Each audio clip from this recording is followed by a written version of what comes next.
parents here of these amazing students? Hey.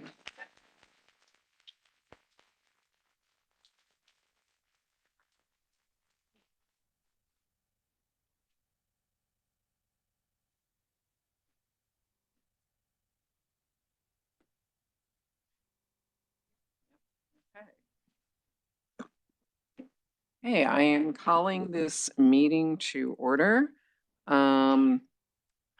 The Greenway Middle School Choir will lead us in the Pledge of Allegiance, and then I ask that you please remain standing at the end for a moment of silence to honor the memory of Aiden Williams, a student from Sweetwater Community.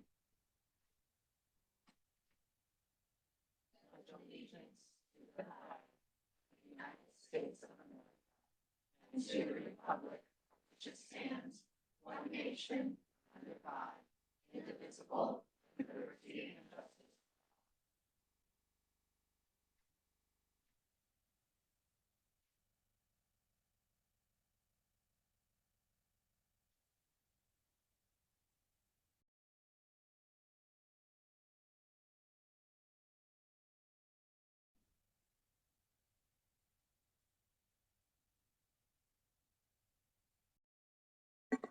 Thank you very much. May I have roll call, please? Mr. Pantera, Here. Mrs. Case, Mrs. Greenberg, Here. Mrs. Baker, here, Mrs. Christensen, here. Next on the agenda is approval of agenda. Dr. Bales. Thank you, President Greenberg.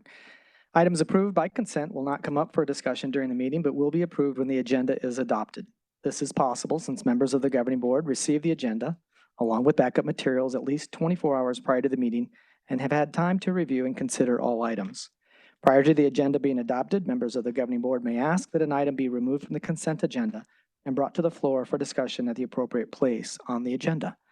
Any member of the audience who submitted a blue public comment card prior to the start of the meeting will be recognized to speak on that agenda item under items for approval. I'd like to offer the agenda as posted. So moved. Thank you, Dr. Bales. Does any member of, I don't see any change, Mrs. Christensen? I move to modify the agenda to vote on agenda item G1 to separate it into 4 items. First, Sunset Canyon, Desert Springs Preparatory, Vista Verde Middle, and the boundary changes as number 4. So I move to modify those items into 4 separate items rather than voting all as one item, G1.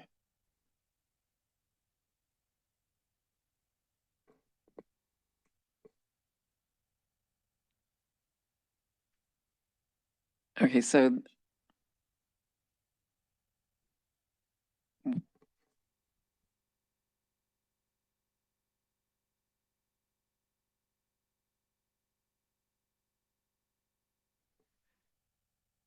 so the recommendation is that we deal with, that we approve the agenda and then amend this item at that time. That's sufficient. Okay. Does any other member of board wish to move anything from the consent agenda to items for approval? Seeing none, and I did not see anything in the cards that indicated a change. All those in favor, excuse me, Mr. Pantera, now may I have a motion to approve the meeting agenda? I move that we vote on the consent agenda items as written. Approve the meeting agenda Yes, and recommend the approve that. consent Yep. agenda Mhm. as presented. All those in favor, please say aye. Aye. Any opposed, say nay. Any abstention? Motion passes unanimously. Next on the agenda are governing board statements. I'll start over here. Mr. Pantera, do you have? Oh, thank you. Good evening, everyone. It's been a wonderful, blustery, rainy evening, hasn't it? I'm glad you all made it out here. Thank you. And thank you for Greenway Middle School for that wonderful music we heard. I enjoyed a run this weekend. You know, the 5K run. How many people here went to the 5K run, the fun run? Right? was it, no cabinet hands? What was the cabinet? Yeah. And how many board and cabinets beat me? Oh, nobody. Well, what do you know? I just curious, that's all. I just, for my own personal knowledge. Lately, I've been getting a lot of emails from my old high school, Saguaro High School in Scottsdale, Golden Black Sabercats. Any Sabercats out there? Probably not, because it's a different district. But usually I don't pay much attention to those, but it's 50 years, 50 years. And I thought, well, maybe it's kind of a big deal when I don't know. But what made me think maybe I should was last month I went to the 35th anniversary, right, of Quail Run, right? That school, it's a 35-year anniversary. And it was kind of cool because they invited a bunch of alma mater, the students that went there before. A good friend of mine, Diane Graziano, who used to be Diane Zeiders when she first started in the district. Good friend of mine. She taught there for many years. Linda Stevens, another friend of mine, taught there. So I went, loved to participate in those kind of things, and really moved me to see all these people who used to be at that school come back and share the stories. You know, it's like they had never been away from each other. It's like it just snapped right in. So maybe I should go back to Saguaro. It led for their whole, you know, for their anniversary alma mater. But it made me think even deeper about why people go to these things. Why did those people from Quail Run all show and come back? Because they had a good time there, or at least a fulfilling or meaningful experience when they were at that school, either working there or as a student. And I see time and time again at all the schools we go to here, people want to come back. They find it fulfilling. It's something that they talk about for years to come, whether they're still at that school or another school. And I'm very hopeful because I know it's still going on. And I'm very proud of all of you and for what goes on here that makes it such a great place that people want to come back and celebrate those kind of milestones. Thank you. Thank you, Mr. Pantera. Mrs. Case, do you have any comments? I've listened to different things on the news lately, and there is an enormous need in this country for more children, more students prepared in CTE programs. And I'm so grateful for what we have in our district and the many things we do. But I think that all of us united can help students know there's many choices. If you've tried to call an electrician lately or a plumber or get something welded and there's not enough, and I've heard there's not enough to build more submarines, there's not enough students prepared in those fields. And so I'm thinking about some of the things our district can do in the future. And I'm hoping that we really look at these programs because they can make a lot of money in these fields. And there's a lot of ways that they can be prepared. And I think we need to be looking and I mean, I've had many children go to college and I'm not saying we should discourage kids from going to college, but sometimes it's not a good fit to try to continue on in that field. And we need to let students know that there's a lot of other ways for their futures. And anyway, I've been thinking about that a lot lately, and we have such a good program, and I hope that we expand it and we figure out ways to make more things happen in our district. Thank you so much. Thank you, Mrs. Case. Mrs. Baker? Thank you, President Greenberg. Thank you, everyone, for taking time out of your busy schedules to be here tonight. January was like the longest year ever, so welcome to February. I'd like to celebrate and recognize Black History Month and happy Valentine's Day next week to everyone. Like I said, January was really long, and I was trying to come up with some things to say about my experiences. And I did get to go to Fireside twice, which was awesome. They did student-led conferences, and so my second grader got to show me everything in her desk and show me around her classroom, and she got to lead the conference, and it was super cool to see how empowered my little 7-year-old was in leading her own conference. So I thought that was amazing that Fireside did that. And then I got to teach Art Masterpiece. And the other thing I did was Crest had a fundraiser at OSO, so I got to see a lot of Crest students, and it was so exciting because they've grown that program by so many kids that they have to add like a whole other class. And so it was really cool to see all the families show up to OSO that night for dinner. I'll keep it short. We have a long agenda ahead of us. So again, thank you all for being here and welcome and thank you. Thank you, Mrs. Baker. Mrs. Christensen? I'd like to thank everyone for coming here this evening. I know you can be doing a lot of other things and you're here tonight, so thank you for coming. Would also like to thank Greenway Middle School and Josh Adkins for that wonderful performance. So thank you, Josh. I have a public service announcement. There's a little girl that needs our help. Her name is Camellia. She's a 6-year-old who had a heart transplant, and Horizon High School student government is having lots of activities to raise $12,000 on her honor so she could, through Make-A-Wish Foundation, they're trying to raise $12,000, and they're putting on a movie night, 7 p.m. on Friday, and a wonderful carnival, rain or shine, at Horizon. Everybody's welcome, any school, even community members. So I would encourage you to, if you can attend, because I know it's Super Bowl weekend, lots of things going on, you can at least donate. So just go to the Horizon High School website and you can find student government and donate to that. And then finally, I would just like to thank everybody for all their heartfelt email messages over the last 2-3 months to all the governing board members. Again, I've read every single one of them. I've tried to reply to everyone, but I just, I haven't had time to reply to each and every one, but just know that I've read each and every email. So thank you all for being here today. Thank you, Mrs. Christensen. I also want to welcome everybody here. I'm having coughing fits up here, so I'm going to try and keep my comments very brief. Sorry I missed the 5K. I was signed up, Mr. Pantera, but the coughing thing, got my steps in, but at home where I was only coughing on the cats.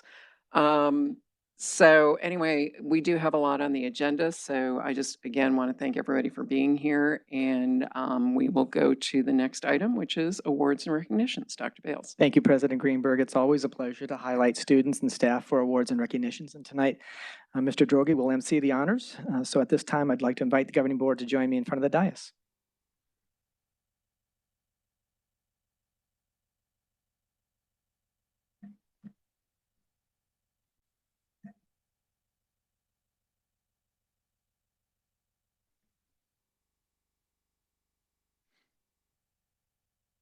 Good evening, President Greenberg, governing board members, Dr. Bales, members of cabinet, and attendees both in person and virtual. Tonight, we have several recognitions to share with you. This evening, we'll be inviting our honorees to the front of the room for their recognition and photo. So when I say your name, please come to the front of the room. Our first honoree this evening was named the Gatorade 2023-24 Arizona Volleyball Player of the Year. The student was recognized as one of the nation's top high school athletes on the court, in the classroom, and within her community. To further highlight her success, she was also ranked as the nation's #5 recruit in the class of 2025 and was a member of the U.S. Under-19 Women's National Team, where she helped earn a team gold. Please help me welcome from Horizon High School, Terea Sidley.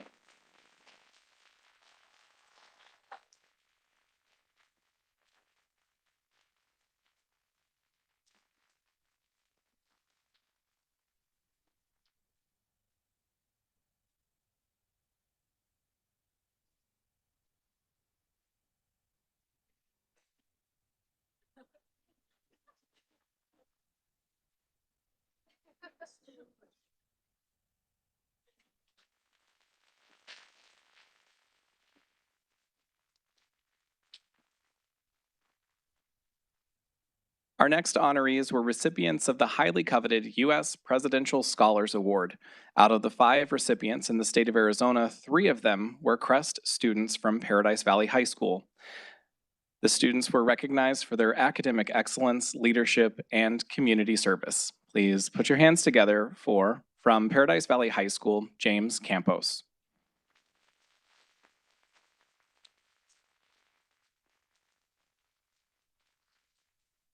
Atharva Goel.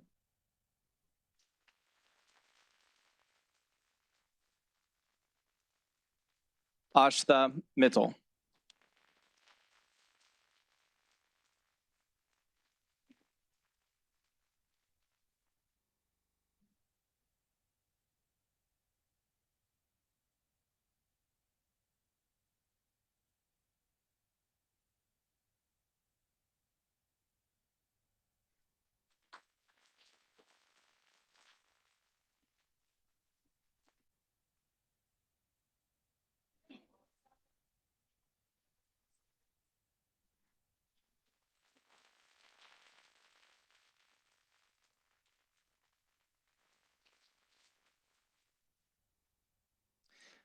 For the second consecutive year, our next group has demonstrated exceptional talent and skill by earning the prestigious title of AIA State Champions in POM.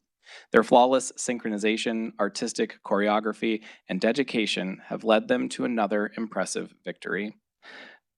Please hold your applause until the end of the team. From Horizon High School, Kirsten Cox. Brianna Giordano. Morgan Barkley. Evelyn Coletto. Kylie Dorn. Kayla Reinhardt. Madeline Hedstrom. Kendall Hedstrom. Zoe Sweeney. And the team supported by Coach Paige Hoffman and assistant POM coach Lacey Salone.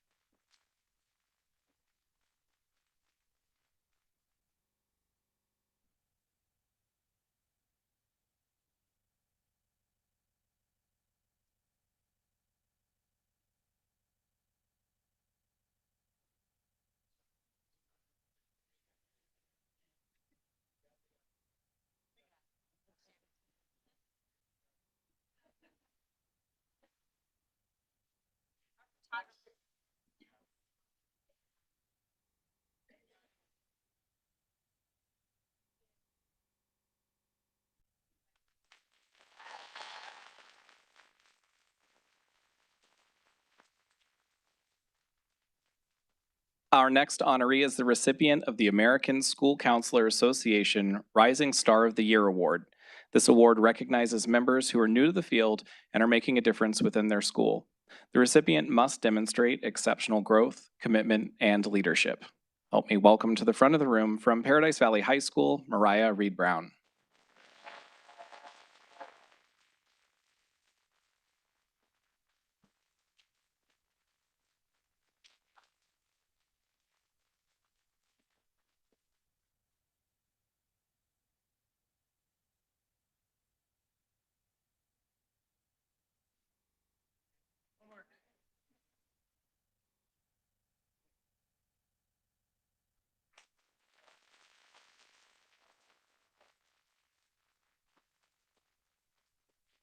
Next is the Paradise Valley Education Support Professional of the Month. PVSEA President Ms. Michelle Courtwright is here to make the presentation.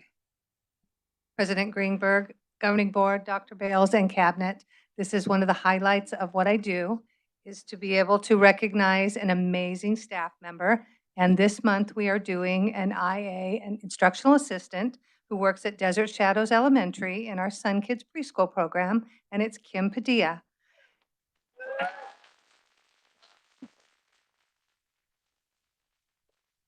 IAs are an instrumental part of the education process in PV. They are the right hand of our teachers. They provide critical support to our students, and many times they act as mentors to our new employees. Kim is one of those, and normally I don't read a whole letter, but this one has all the parts in it. Kim is one of the hardest working classroom assistants I have ever worked with. She is always available to help with students, problem-solve behaviors, discuss best methods of teaching. Early in the school year, we didn't have any paras assigned to a CD classroom. Kim took the responsibility to help in that class until we hired a permanent assistant. Kim helped me with students came into art and specials. She was invaluable in her classroom visits. Her students need explicit handover guidance. She provided it with tact and grace. They need frequent redirection. Kim never raises her voice. She always finds ways to gently redirect students. When the permanent hire was in training, Kim extended herself to guide that new employee with so much kindness, patience, and a positive attitude. She deserves to be recognized with with this award because she does everything that we need for an IA. If there was a list, we would check off every box for this employee. So it is my honor to award this to Kim Padilla this year, or this month. So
And last tonight, but certainly not least, is the recipient of the Paradise Valley Education Association's Recognition of Professional Standards Award for Teachers.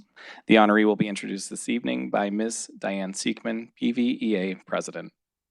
Good evening, President Greenberg, Governing Board, Dr. Bales, and Cabinet. I'm pleased to present the PVA Props Award this evening to Kathy Coffrin, a fourth grade teacher at Copper Canyon Elementary. Kathy was nominated by her colleagues for this award, and this is what they shared about her.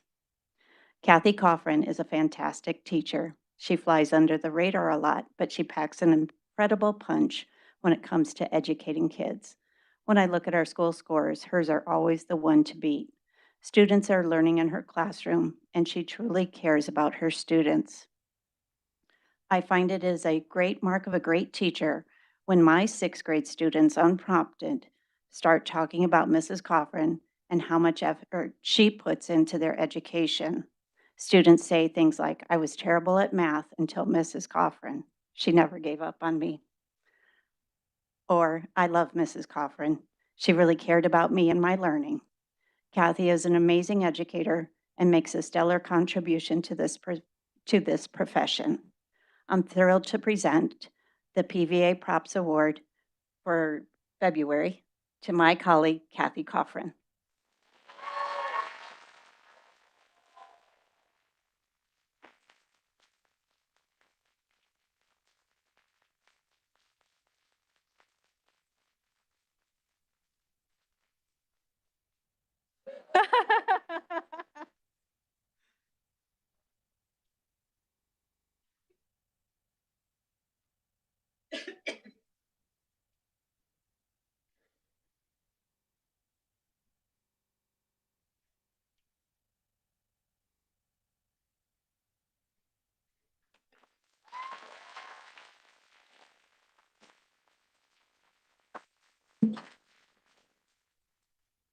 And that, President Greenberg, concludes tonight's awards and recognitions.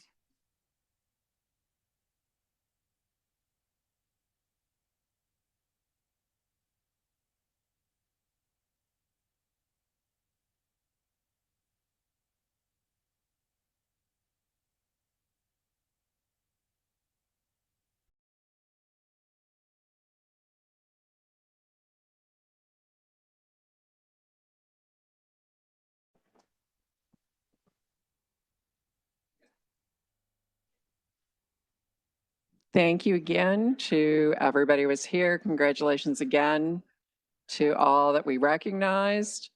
There's obviously some seats open in the front if anybody in back wants to come on down.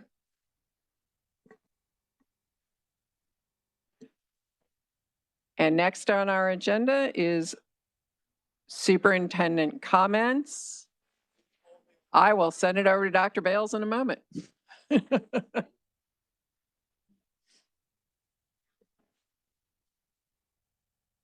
We were parents before she became a teacher. I've known her for forever. Yeah. Okay. Thank you again. And Dr. Bales, superintendent comments, please. Thank you, President Greenberg. In PV schools, we engage, inspire, and nurture students through high-quality instruction, meaningful educational opportunities, and dynamic learning experiences. I was happy to hear Mrs. Case mention CTE because one of those experiences in our district is career and technical education programs. And PV Schools is very proud to celebrate CTE month, this month of February. We want to highlight the impact it has had on students from around the district. One of the amazing CTE programs is making a big impact on students is the new sports medicine and rehabilitation program offered at several of our high schools. Last month, CTE students from Paradise Valley High and Pinnacle High Schools attended the Arizona HOSA and Arizona Athletic Trainers Association Sports Medicine Conference in Mesa, where they learned cutting-edge sports medicine techniques and were given the opportunity to practice their skills prior to the state leadership conference. The sports medicine and rehabilitation programs in PV schools introduce students to the roles within sports medicine and rehabilitation sciences, as well as other allied health professions. If you have a student who is interested in CTE and sports medicine, check out those programs at pvschools.net.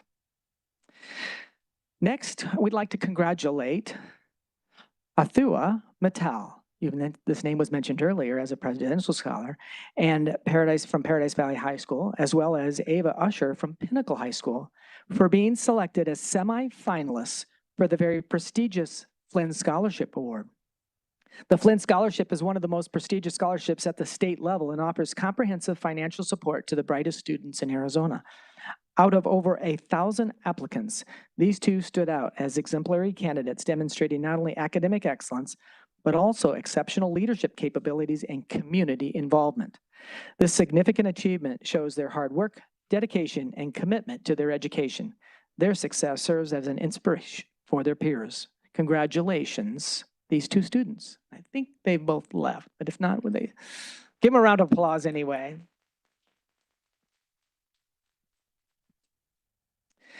Congratulations to Pinnacle High School junior Hannah Lakey on earning first place in the Digital Photography Commercial Portfolio section at the recent Future Business Leaders of America competition. FBLA inspires and prepares students to become community-minded business leaders through relevant career preparation and leadership experiences. To learn more about Hannah's big win, you can listen to her interview on this week's PV Beat podcast, which you can find on Apple and Spotify. Join PV Schools in celebrating a day of science, technology, engineering, art, and math by attending our STEAMposium. This family event allows K-8 students to showcase their science and engineering fair projects and will provide attendees with hands-on science experiments, STEAM demonstrations, interactive displays, food, and fun for all. The science fair portion of the event will be followed by an awards ceremony celebrating our young researchers. So join us on Saturday, February 24th at Paradise Valley High School. Festivities begin at 9 a.m. And for more information, please contact Pam Folk, our STEM Crest coordinator at folk@pvschools.net.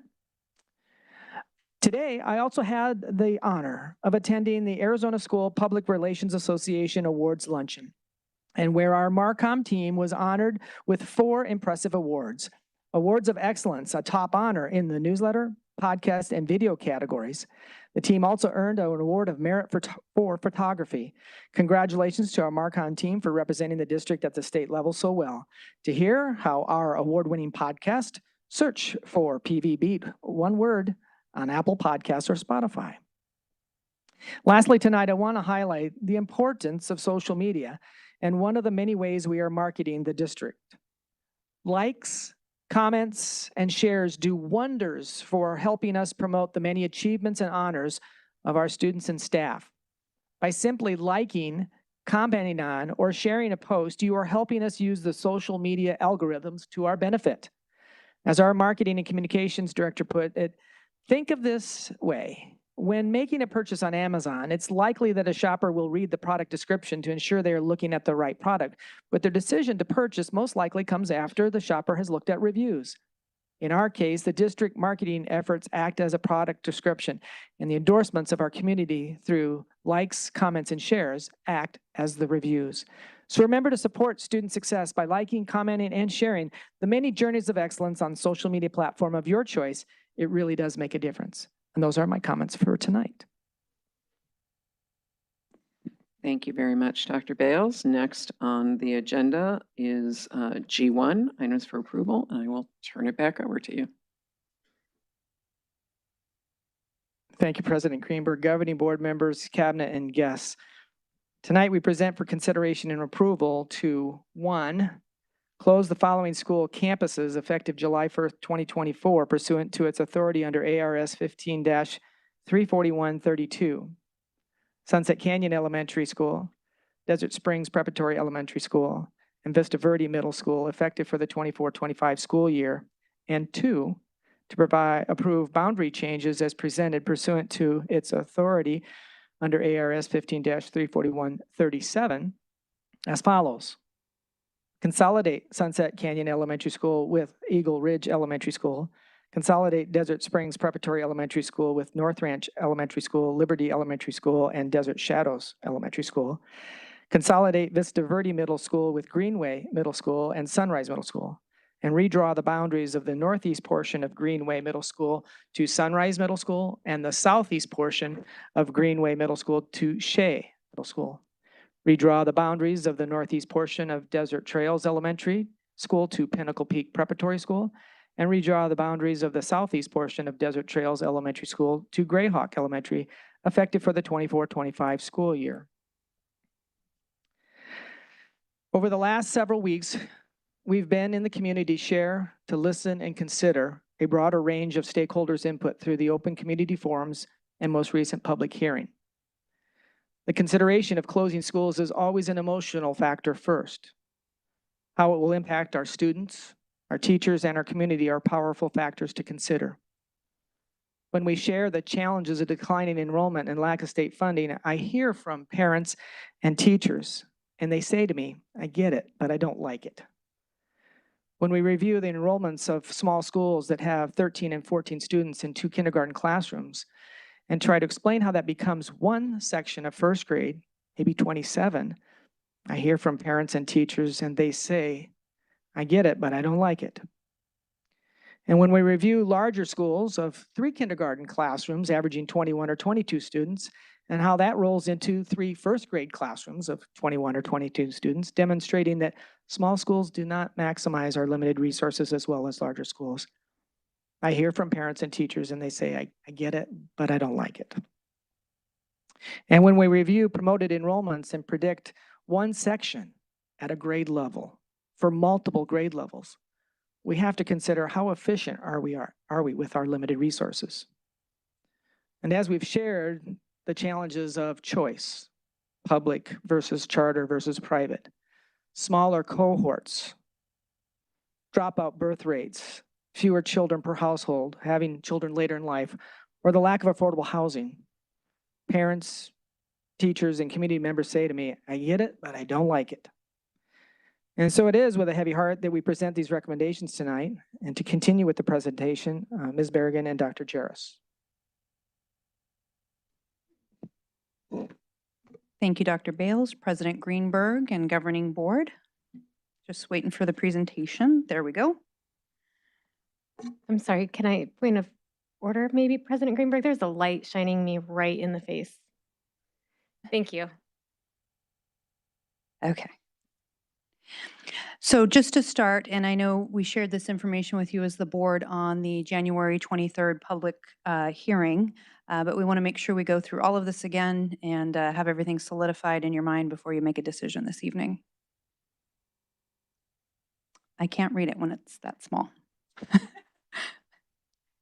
I need the presentation on the full screen, guys. Thank you. That I can read. So starting with the Superintendent's Committee purpose and outcomes, the purpose and outcome was to review the district enrollment trends as well as other pertinent data to make sure that we make a recommendation on the efficient use of our district buildings. The committee met with our district demographers so that we could explore what our current enrollment looks like and what our future trends will look like, as well as meeting with directors, understanding how the potential decisions would impact the schools and their programs. And then finally, to provide that recommendation to cabinet on school closures and/or redrawing of boundaries. These are the committee members and sorted by their various stakeholder groups. You can see that we had certified staff, classified staff, district administrators, parents, and school administration. Something that's very important and part of the success of our district is that we obtain the stakeholder feedback from our various groups because everyone has a different perspective and we want all of those perspectives when making a decision. This is the timeline that we followed, starting in pink with the committee meetings that began in April of 2023 and went through November. We had 7 committee meetings, all of which were 2 hours each, and one was 4 hours. And then December 5th, we had the governing board study session, followed by the board vote on December 7th to proceed with the community forum, the public hearing on January 23rd. Then December 8th, communication was sent out from the district to the community on those regional forum dates as well as the large forum for the public hearing. The regional forums are in yellow there. Those took place January 9th through January 18th of this year at each of the various regions and those specific schools. Then January 3rd was the public hearing, followed by today, the February 8th governing board meeting for a final vote related to the school closures and reboundary. And if we move forward with that, then February 12th, we'll share specific parent communication regarding our transfer process if these schools are voted to be closed. In all of this, it's important to understand school district funding and how that impacts the decisions that potentially will be made this evening. Districts in the state of Arizona are funded based off of our student enrollment. That means when we have fewer students, we are receiving fewer dollars. We get a per pupil allocation, and when we have less students, that means we're getting less funding overall. On average, the schools recommended for closing costs the district about $1.1 million more to operate than what the district receives in revenues for those schools for their maintenance and operation funding. This is a slide you would have seen when I presented the annual financial report that was prepared before October 15th of 2023, so last year's financial data. And I think everyone knows the largest portion of our budget is spent on people. That's salaries and benefits, the blue piece of the pie and the orange piece of the pie. Salaries at 61%, benefits at 24%, totaling 85% of our basic operating funds. And so when we are, when that much of our budget is based in people, it is hard to get to a budget reduction without dealing with that piece of it. The purchase services is the next largest portion of that pie. So we broke this down into a little bit more detail to understand. After salaries and benefits, utilities are generally our largest portion of our district expenditures for operating funds at 37% in fiscal year 23. That's followed by special education costs, which include tuition and transportation at 23%, then liability and property insurance at 19%, and custodial services at 16%. The remaining purchase services total 5% of that pie. I think Dr. Bales has a comment. President Greenberg and Ms. Berrigan, just to clarify, this slide represents 11% of our basic operating funds. So if you were to back up one, the green is now being explained in greater detail on this next slide. Yes, thank you for that clarification. This is the next slide is the detailed of the green portion on this slide, that 11%. Okay. So in terms of school closures and estimated cost savings, we have to make some assumptions in terms of what we believe we will be saving. And in those expenditures, we estimate a 14% savings on staffing for functions 1,000, which is instruction, function 2,100, which is student support, and function 2,200, which is instructional support. We only save 14% because the largest portion of that staffing is our teachers. And when you go to, when you close a school and students move to another school, sometimes those schools will need additional teachers to take on the students that move over there. So we don't save all of those teacher positions, but we do save some of those teacher positions when you can consolidate schools. The next portion is for function 2,400, which is school administration. And that is the principal and the office staff at the school site. And we pretty much save most of that. When you consolidate a school, you don't need 2 principals or 2 principal secretaries and so forth. Then finally, there's a savings of approximately 7% estimated for function 2,600, which is known in school business as the maintenance of plant. And that's primarily utilities and some staffing savings. If a building is temporarily vacant until we find another purpose, we don't just turn everything off in the building and ignore it and let the weeds grow when the roofs fall in. There's still some maintenance that needs to be handled, some custodial that needs to be handled. And additionally, we don't just turn the AC off. We keep our ACs in unoccupied buildings at 85%. Eventually, the hope is that if we close schools, we find another purpose for those campuses so that they don't sit vacant. And that will be the next part of the conversation from here. Additionally, with revenues, we project a loss of approximately 12.5% in ADM at the schools that close. We know that when sometimes schools close, parents and families have to make a different decision, and it may not be a decision in our district. We hope that it will be. We believe we have incredible schools that are remaining open, but understand that sometimes that's not the best decision for the family and have a projected loss there at 12.5% of ADM. ADM is average daily membership, as a reminder, effectively our student enrollment. That puts our estimated cost savings at approximately $600,000 per school. And now Dr. Jarris will talk about the committee process. Thank you. So with our committee, we did ask them to review a lot of information regarding these school closures. They began with our current enrollment and our 10-year projections that came from our demographer. And then we also provided them with additional data points for each of the schools that they were exploring, including the special programs at the schools, the building capacity, how much room do they have for growth and to accept new students, self-contained enrollment at the school, any open enrollment trends at that school or in the region, special education classrooms, free and reduced lunch percentages, letter grades, performance grades for the school over the last several years. Schools that might be on an outer boundary location, meaning that they would perhaps attract students from another district or potentially be near a school in another district that might attract our students. Number of transportation routes that might be impacted, as well as the condition of the buildings and the campuses. Looking at the district as a whole, what we asked them to do was look at the district as a whole rather than just isolate individual schools that had low enrollment. We encouraged the committee to look at the district as a whole and find areas where there are multiple schools in an area with low enrollment and where there would be room for consolidation or rebounding. The committee in this process identified 5 different regions. 4 of them were elementary school regions and 1 of them was a middle school region. They looked at within those regions and as many different possibilities as possible. They looked at up to 15 different schools for potential closure, as well as 29 different options in total, including different ways of rebounding within those regions. Other considerations that were part of the conversation were to ideally keep neighborhoods together. We didn't want to divide a neighborhood right down the middle of a street. We tried to find some more natural barriers that would serve as a more natural divider. We were looking at consideration of transportation and open enrollment variance issues that might result of a closure.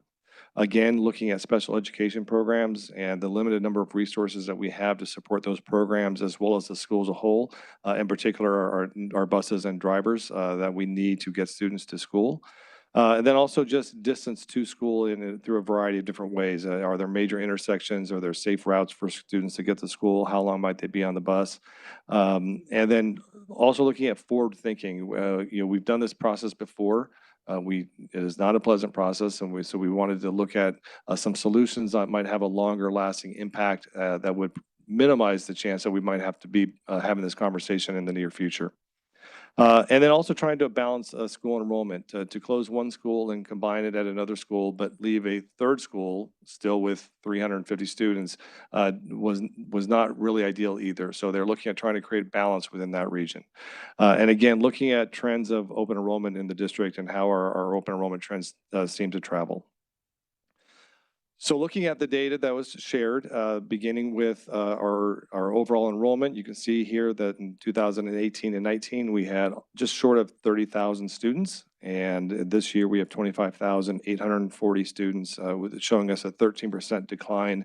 Again, kind of highlighting that trend of a declining enrollment that's impacting all of our schools.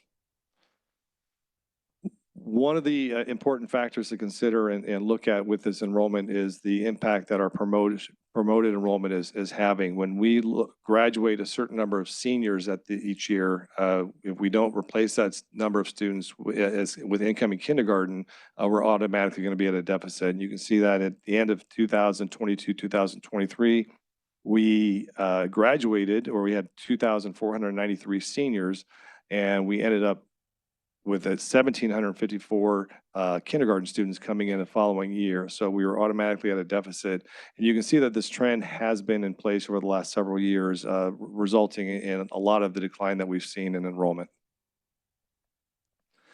This shows our kindergarten, K-6 enrollment by schools. It shows the last 5 years, the first column there, 2019 and 20. The highlighted column in the black box is the current year enrollment, and the projections from our demographer for 2028, 2029, 5 years from now. And again, you can see a decline in K-6 over the last 5 years and a projected decline of another 700 students, if I just did my math correctly, over the next 5 years. In our process, just so you can take a look at the conversations that we've had, we did present at each region, and you can see there the number of question cards that we received, as well as the number of people who came to the microphone to speak on the subject. And then, as you know, at our district public hearing, we had 51 question cards that were presented, and 28 individuals came to the microphone to address the topic. So looking at the regions that were identified by the committee, the first region was the Southwest region, which is down in obviously the southwest portion of our district with Hidden Hills, Larkspur, and Desert Cove. After receiving feedback at the regional forum, Cabinet has decided that we are not recommending a closure in this region at this time. We are recommending that the region be reevaluated in the subsequent year to take further look at the demographer's report, and in particular, distance between schools and enrollment trends and our outer boundary location over there. So this time we're not making a recommendation to close a school in that region. Okay, moving on to the East region, that is circled there in red. That included committee considerations for Desert Shadows, Desert Springs Preparatory, North Ranch, and Liberty. Each of the committee considerations for the schools, starting with Desert Shadows, included their Suzuki Strings program, their self-contained special education program for students with communication disorders. That campus was built in 1973, and letter grades for 2022 and 2023 are B and A, respectively. For Desert Springs Preparatory, some of the committee considerations included that it was a core knowledge campus, that they have a structured dress code. They have a self-contained special education program as well for students with autism, a structured 1 and structured 2. That campus was built in 1982, and for 22 and 23, their letter grades were A. For North Ranch, the considerations were the self-contained gifted program, the self-contained special education program for 2E. That campus was built in 1987, and the letter grades for 22 and 23 were both A. And then finally, for Liberty, the self-contained special education program for students with autism structured 1 and 2. That was built in 2002, and the letter grades were also A and A for 22 and 23. This slide shows each of the 4 campuses that were taken into consideration. The first column shows the capacity that those schools have. Then the next column is their 1920 enrollment, followed by their 23-24 40th day enrollment. And you can see from 1920 to 23-24, each of those schools has declined in enrollment. The next column shows the in-district open enrollment, meaning students who live within the district but outside of that specific school's boundaries and attend that school. And then the out-of-district open enrollment as well. The in-boundary capture rate for each of those schools, Desert Shadows is at 74%, Desert Springs at 21%, North Ranch at 71%, and Liberty at 50%. And then the final column shows that 28-29 projected enrollment, and that's if no changes are made. The cabinet recommendation for the East Region is to close Desert Springs Preparatory Elementary School effective for the start of the 24-25 school year. The boundaries would be split between North Ranch, Liberty, and Desert Shadows. And the Desert Springs Structured 1 and Structured 2 programs will be moved to another location.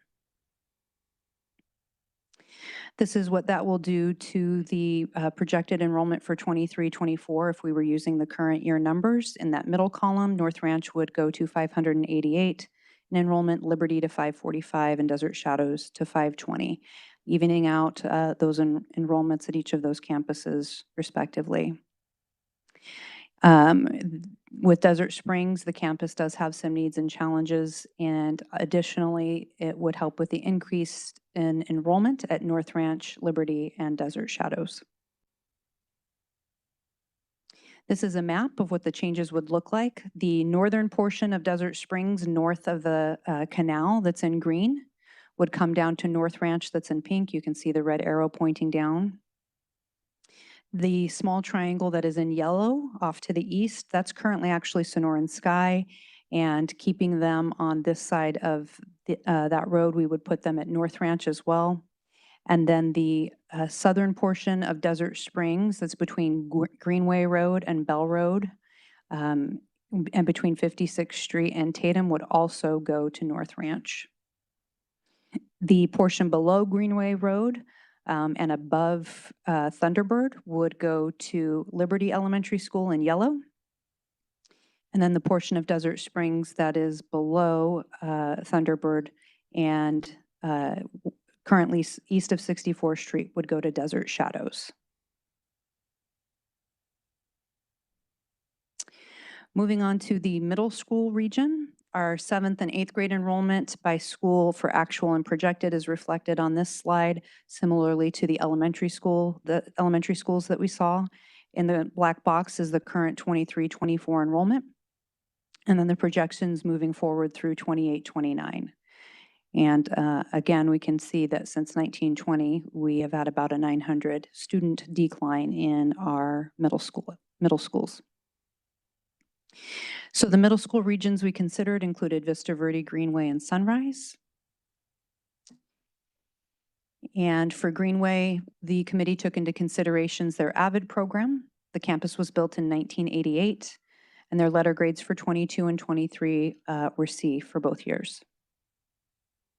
For Sunrise, the committee took into consideration the dual language Mandarin program, the Quest program, the self-contained special education program for students with autism. It's a structured 2 program, and then the self-contained special education program for LFI 2-3. That was built in 1982, and the letter grades for 22 was a C, and for 23 was a B.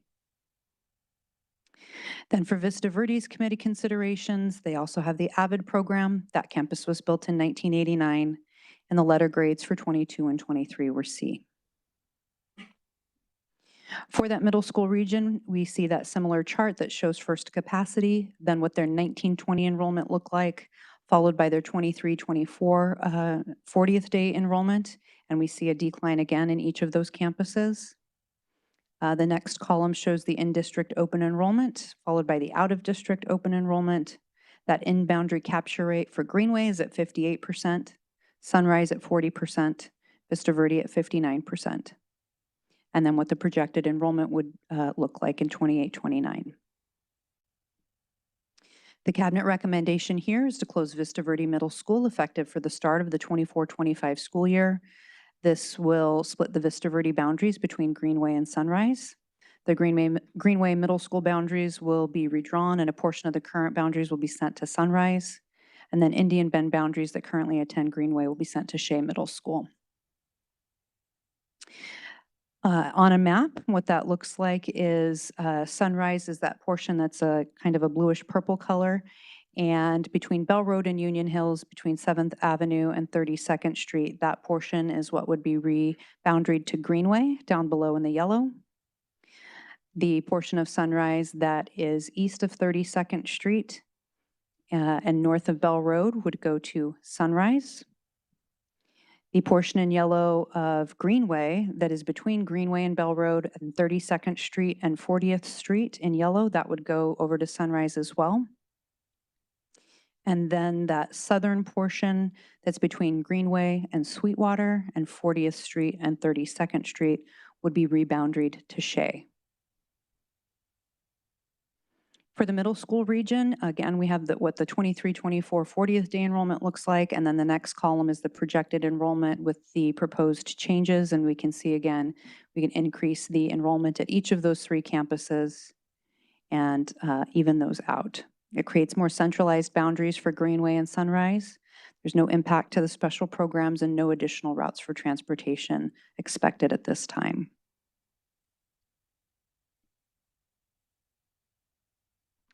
Our next region is the West Central region, which includes the schools Quail Run, Sunset Canyon, and Eagle Ridge. And again, those are the 3 schools that were the focus of the committee's work. With Sunset Canyon, they explored the AVID program and the self-contained Structured 1 and Structured 2 autism programs. That school was built in 1999, and they've received a letter grade of an A in each of the last 2 years. Eagle Ridge also has an AVID program, and they've been participating in Project Momentum. They also have a self-contained special education program for students with emotional disabilities.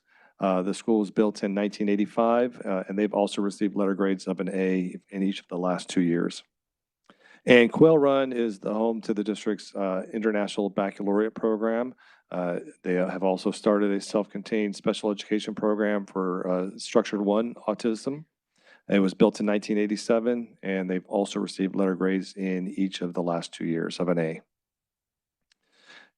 Looking at their capacity, you can see that Eagle Ridge is the largest of the 3 schools in terms of capacity. It's one of our larger elementary schools in the district.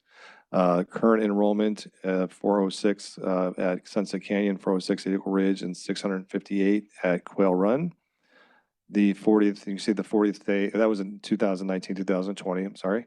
This current year, you can see the 40th day enrollment, and then the in-district open enrollment, and the out-of-district open enrollment, and then the in-district, in-boundary capture rate of 48% at Sunset Canyon, 61% at Eagle Ridge, and 58% at Quail Run. And if we were to not make any changes, the demographer's projections for 2028, 2029 is 273 students at Sunset Canyon, 349 at Eagle Ridge, and 472 at Quail Run. The cabinet's recommendation is to close Sunset Canyon Elementary School effective for the start of the 2024-25 school year. Under this proposal, the general education students would be moved to Eagle Ridge. They would not be split between schools. And also the Sunset Canyon self-contained Structured 1 and Structured 2 autism programs would also move to Eagle Ridge. This recommendation does also include moving the current self-contained program at Eagle Ridge, the Connections program, to another school as part of a district-wide consolidation. Those students would be blended into 2 of the other programs in our district. And looking here at the map, you can see in pink is the current Sunset Canyon boundaries, and all of those in its entirety would now become part of the Eagle Ridge boundaries. As a result, Eagle Ridge's projected enrollment, if you're using this year's numbers, would be up to 678, and with a 5-year projection of 622. This does help us better utilize the high capacity that they have at Eagle Ridge. It does not split the Sunset Canyon community into two schools. Eagle Ridge does border another school district and does attract students from that district, and so it would allow us to maintain a school close to those borders. Does not add transportation routes and does again rely on the consolidation of the self-contained special education program. And our final region is the Northeast region involving Pinnacle Peak and Grayhawk and Desert Trails. At Grayhawk, the committee looked at the fact that the Grayhawk has core knowledge. They are a demonstration school for core knowledge. They are also home to the self-contained special education program for students in the LFI 1 program. The school was built in 1998, and they've received letter grades of an A in each of the last 2 years.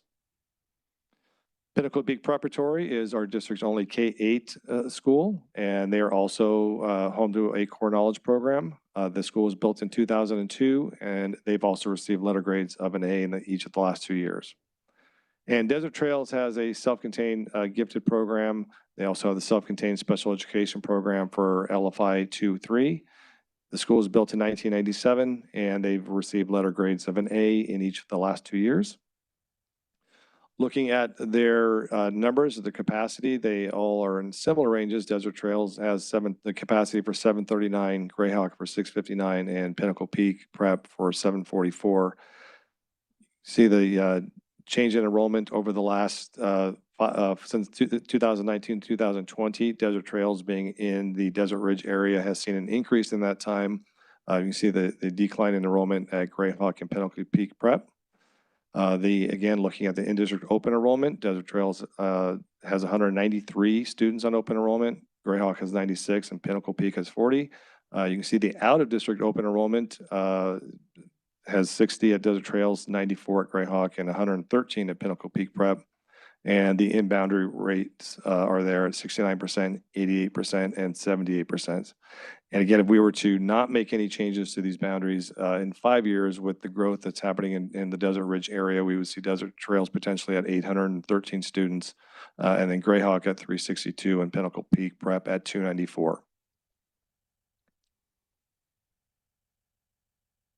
The cabinet recommendation is to reboundary the Desert Trails Elementary School boundaries east of 56th Street to Grayhawk Elementary School and Pinnacle Peak Preparatory, effective for the start of the 2024-2025 school year. You can see on the map that this is what this would look like. This area is currently just starting to be developed north of Deer Valley Road, east of 56th Street. And the committee felt that and made the recommendation that with potential growth in the area, it made more sense to reboundary now and leave us schools with opportunities to absorb students as more communities grow in that area. As a result, the projected enrollment using this year's numbers would be Desert Trails would be at 591, Grayhawk would be at 380, and Pinnacle Peak Prep would be at 513. And you can see the projected enrollment in 5 years of Desert Trails at 598, Grayhawk at 397, and Pinnacle Peak at 473. And those Grayhawk numbers are a little low because there are currently no houses to anticipate in that area. So that's part of the demographer's challenge for the next 5 years to help anticipate what that growth looks like. And again, this model allows us to maintain options for growth in the north part of the district. As we know that state land is being released up there and building has already started.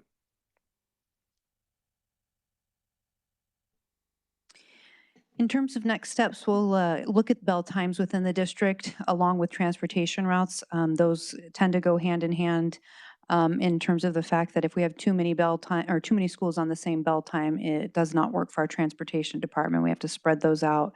And so with the potential changes, we want to make sure we review those across the district and ensure that that doesn't cause any problems for transportation. We'll continue to review our special education program locations. Then we would conduct the certified and ESP transfer process, provide transition plans for staff and students, as well as open houses and tours, and provide opportunities for open enrollment for affected families. And with that, we're happy to answer any questions. Thank you very much, Ms. Berry and Dr. Jarris. We have received 12 comment cards on G1. And I know this is an important topic, so everyone will receive 3 minutes to speak. So when you come to the mic, please repeat your name, and I apologize in advance if I cough or if I say your name incorrectly.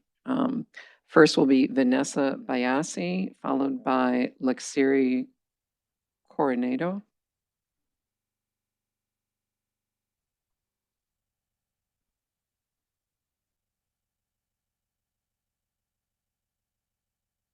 Hi, I'm a former student from the best school ever. I loved all my teachers at Desert Springs Preparatory. I am so scared right now, but I'm doing this for my school. I feel so bad for all of my teachers lose their job at Desert Springs. They all were great, and I will miss everything about Desert Springs. With the 3 years I was at Desert Springs, I made so many friends that I'm still friends with till this day. We loved our old school. We would be so sad if our amazing school closes down. Thank you, Vanessa Biasi.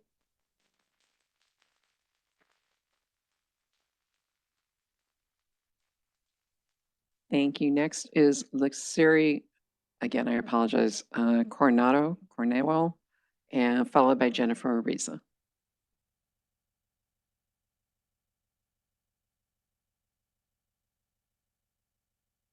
Hello, my name is Luxiri Coronado. Sorry. I do not have anything prepared, but I just wanted to share my overall feelings and how disappointed I am that over 4 schools are closing down. That should be the absolute last option for all of us. I am 21 years old now, but from middle school, I still remembered learning how to write a speech. English wasn't my first language, and I still remember going to ELA classes and learning how to speak English. In 7th grade, I never thought it would be possible for me to be such a successful speechwriter and speaker. And my teacher, Mr. Taylor at the time, really helped me hammer out my speaking skills. And everything I am now and everything that I will be is just an echo of all the teachers and the students that I grew up with. And I know that these kids who are being displaced will not only be an echo of their community, they will be an echo of how their community failed them. And this is a failure. Again, I didn't really have anything written out or anything planned. But I just want everybody in this room to know that even if these schools close down, your organizing and this community coming together should not be the last time that you come together. Excuse me, Something that you really need to address the issue at hand. Okay. Thank you. Yes, and this is the issue at hand.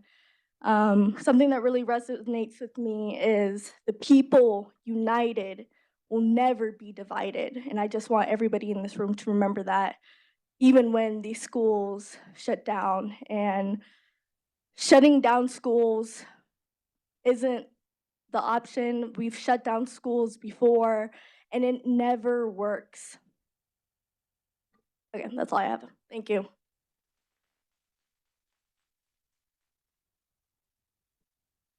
Next is Jennifer Ariza, followed by Becca Saleh. Hi, my name is Jennifer Riza. I stand here tonight as a concerned parent in the Paradise Valley School District, and I appreciate the opportunity to speak.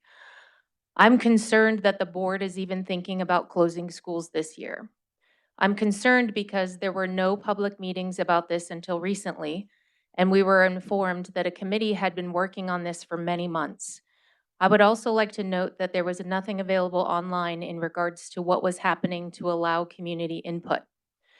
What's really amazing, though, is that when you did decide to disclose this information, we had many people from the community speak out. I heard so many amazing ideas in the last few sessions from our community members on what could be done to make our schools the school of choice in Paradise Valley. Why am I concerned about this behavior by the board? It's because you are not partnering with parents and our community to focus on how we can become the schools of choice. We are your constituents. We are the taxpayers in this school district. I am making a formal request to each one of you, Mr. Pantera, Mrs. Case, Mrs. Greenberg, Dr. Bales, Mrs. Christensen, and Mrs. Baker. I'm imploring each one of you to vote no on any school closures and to take the time to explore the innovative ideas that the community is bringing forth. Please also note that the community is watching how each of you vote.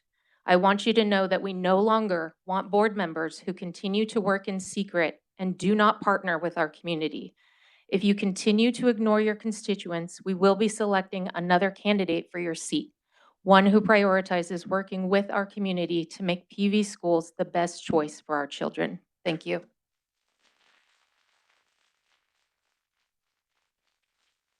Thank you. Next is Becca Saleh, followed by Nicole Klutwick.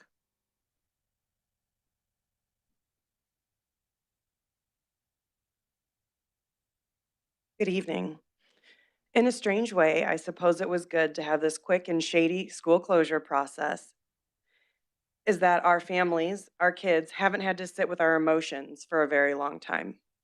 We are the ones who have to explain to our kids that they and their amazing teachers have done everything right. My almost 8-year-old has asked me why the grown-ups didn't ask them what they think. I work in education, and every single decision that I make and my team makes keeps our students at the center. I too work with budget cuts and constraints, but we employ creative problem solving to approach all of our roadblocks. When I was younger, the worst thing my family could ever say to me wasn't that they were mad at me. It was that they were disappointed in my choices and actions. I can remember being asked, "You didn't think there might have been a better choice?" As a parent of 2 students at Desert Springs Prep, an active member of our community, and a voter, I want you to hear how disappointed we are.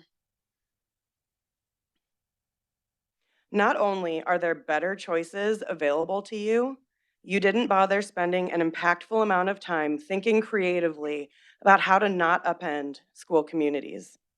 There is much work and research being done in Arizona to creatively manage these kinds of budget issues without closing schools. We know that our legislature is not going to be on our side to help us with these issues. That's for another day. It's a foregone conclusion that more schools will be here in the same position in the very near future. I hope that a new, revitalized board using creative problem solving and critical thinking will entertain less archaic means to solve tough problems in the future. This way, an A-rated, nationally ranked, core knowledge preparatory elementary school will be invested in instead of shuttered. Thank you.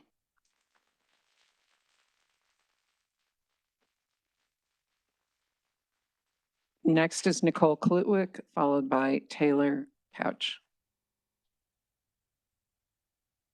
Tyler, sorry.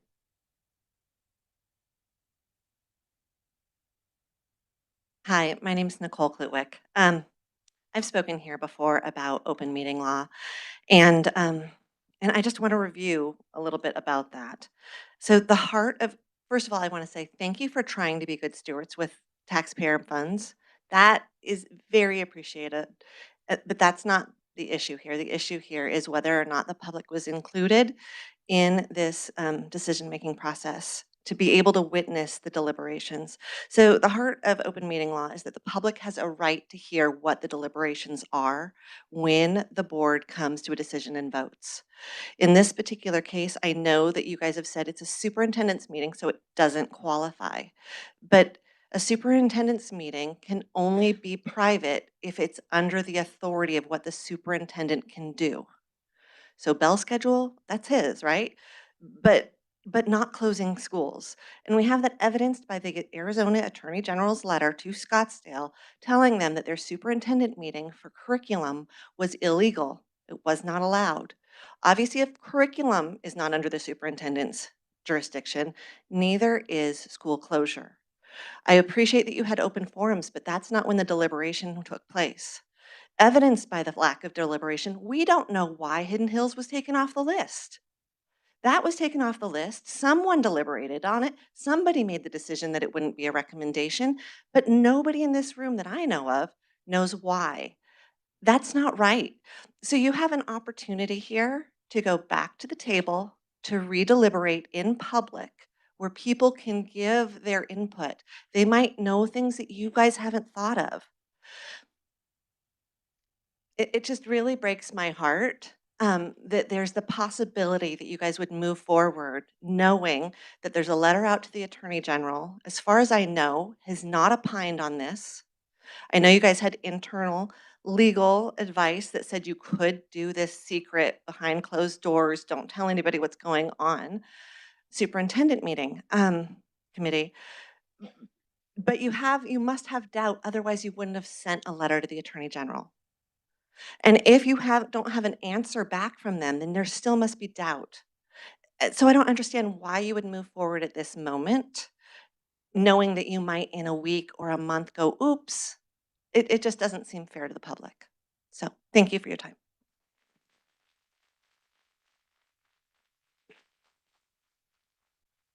Next, we have a card from Tyler Couch, followed by Kim Kuyawa. Thank you, governing board members, superintendent, and everyone here tonight. My name is Tyler Couch, and I am the proud product of 13 years of PVUSD public education from Desert Cove Elementary School to Shadow Mountain High School. I'm gonna do my best to keep this brief. The reality is, Paradise Valley Schools is only being forced to consider closing schools because Arizona does not provide enough funding for public education. We currently rank second to last in the nation for per pupil education funding. Our kids deserve better, and our lawmakers have the power to do better. As of September 30th, 2023, Paradise Valley Unified School District had just under 3,000 voucher recipients living within district boundaries. They represent $28 million in state funding. Across the state, more than 75% of these students never attended public school. That means they were previously attending private school on their own dime. Our lawmakers at the state legislature could vote tomorrow to stop giving taxpayer coupons to the wealthy and fund our public schools. My family chose PVUSD. All of the people in this room chose PVUSD.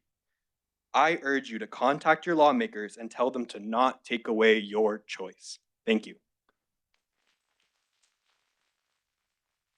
Thank you. Next is Kim Kuyawa, followed by Susan Winder.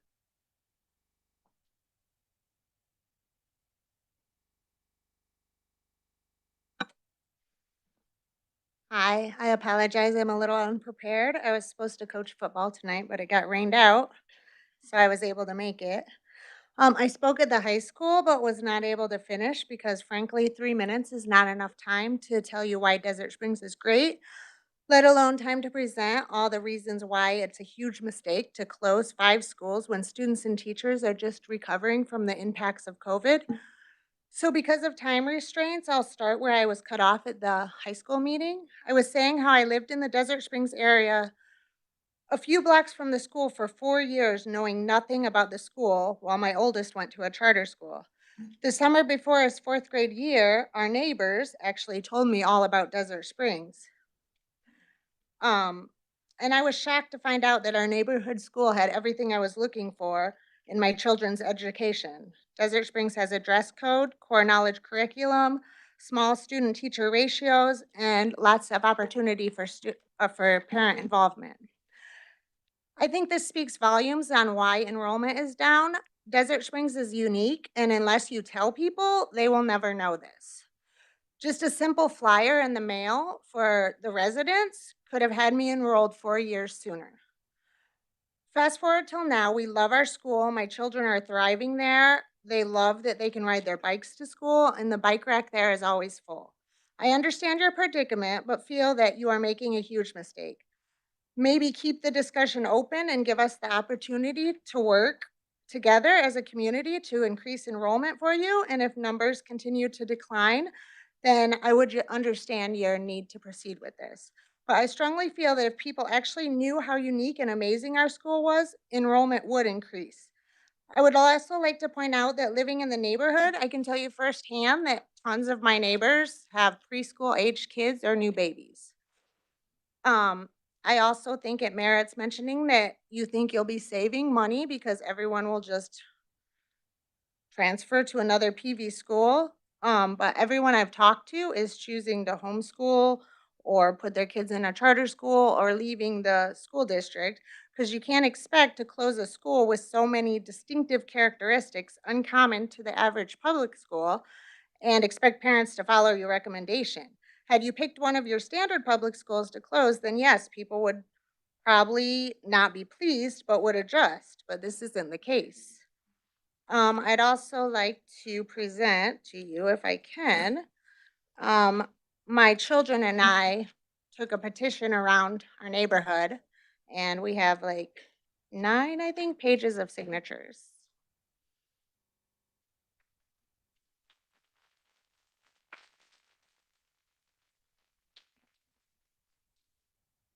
Thank you. Next is Susan Winder, followed by Nico Rios. Good evening, board members and Dr. Bales. My name is Susan Winder, and I'm a taxpayer in the district. Tonight, you must make some hard decisions on school closings. I think most residents and parents would agree that as good stewards of the taxpayers' money, you must make some of these changes. However, herein lies the problem. In setting up this process, you did it in such a fashion that created a lack of transparency for parents and taxpayers. The students in the PV schools belong to the parents and are on loan to you to educate with outstanding education and results in high achievement. With all due respect, Dr. Bales, you chose to make this a superintendent's committee because you knew such committees are not held accountable to open meeting law. Further, minutes of each of these meetings were never released to the public. These students, again, belong to the parents, and as such, you shouldn't have used a closed, secretive process that will impact the students and their parents. In addition, the parents selected for this committee should never have been selected by the United Parent Council. It is widely accepted that this is a very liberal group that always supports the board decisions. Had you chosen to use a process that honored and respected the parents of the students who are on loan to you for their education, you most likely would have gotten way more support. Even the United States Supreme Court live streams their sessions and releases their transcripts that same day. It is my hope that when selecting a new superintendent, one is selected that honors and respects the input of parents and the need to be transparent about all he or she does. However, given this process will take place before new board members are selected, I suspect that will not happen. Thank you for the opportunity to speak.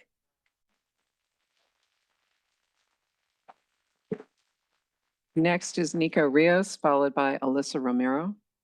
Hello, I'm Nico. I'd just like to voice not just my, but presumably almost everyone here's disappointment in this board, and not just your inability, but unwillingness to think of new solutions regarding these school closures. It seems that some of you have spent more time thinking about what jokes and quips you're going to make for your introduction stand-up routine up here than ideas on how to keep these schools open and keeping these students in class. It's incredibly disheartening and disappointing to see. I understand and resonate with the parents who have said that they do not want to keep this board as it is with the membership that it has. But that doesn't mean that this is a lost cause, and that doesn't mean that y'all still can't redeem these mistakes that have been made so far. There is still an opportunity to keep these schools open. There is still an opportunity for you all to put in the work and work with the parents, even work with the students, with the community at large to keep these schools open. And I hope that you look to those solutions instead of just taking the easy route and what you think will help with budget cuts. Thank you.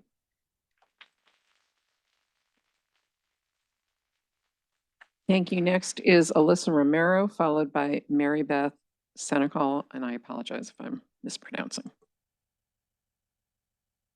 Good evening. Paradise Valley Unified School District is wanting to save money by closing schools, which in itself is an injustice. But to top it off, they chose 3 Title I schools. Title I schools in Arizona are to ensure that every student succeeds by providing financial assistance to schools with high percentages of children from low income families. These families that will be affected are already financially struggling, yet you are placing more hardships on their already full plates. It may be proactive for PVUSD's budget, but not the community. This is simply putting a Band-Aid on a systemic issue. American psychologist and theorist William Glasser published his book Schools Without Failure, 1969, which is an analysis of what children need to achieve to have a successful identity, and it examines the ways in which schools affect children to teach them failure. Glasser stated, very few children come to school failures, none come labeled as failures. Glasser also found that children are successful because they use their brain to solve problems relevant to their lives, and they discover that although reality may be harsh, they could always find ways to cope with it. Most importantly, even when they fail, they are not labeled. Rather, harshly or lovingly, they are shown another way. PVUSD is inherently labeling the students of these closing schools as failures. Although it is PVUSD failing our students, they are feeling like they do not matter since their own district is planning to shut down their schools, which may be students' only source of socialization and sense of security. Additionally, PVUSD cares a lot about their current and projected enrollment, yet Vista Verde is still one of the schools considered despite having a projected increase enrollment rate that is much higher than the other schools. How do you expect these students to adequately problem solve and have a sense of responsibility when you can't even do it yourself? PVUSD is modeling by being unable to problem solve their budget issues, let alone take responsibility. For starters, Troy Bales makes $209,000 annually. To put into perspective, teachers make 4.4% of his base salary yearly. But again, this is a systemic issue which can be easily remedied if you cared about the students and not putting a dollar sign on each enrollment. Our children are not being shown another way to prevent their entire lives being uprooted. 8+ hours are spent at school every weekday for the past X amount of years, and the same peers, families, and teachers show students how to adequately problem solve in a very thoughtful manner by pushing the decision to actually help students. The school closures and fate of the students remain in the hands of PVUSD. Thanks. Thank you. Next is Mary Beth Senecal. Again, I apologize, followed by Alexia Assayas.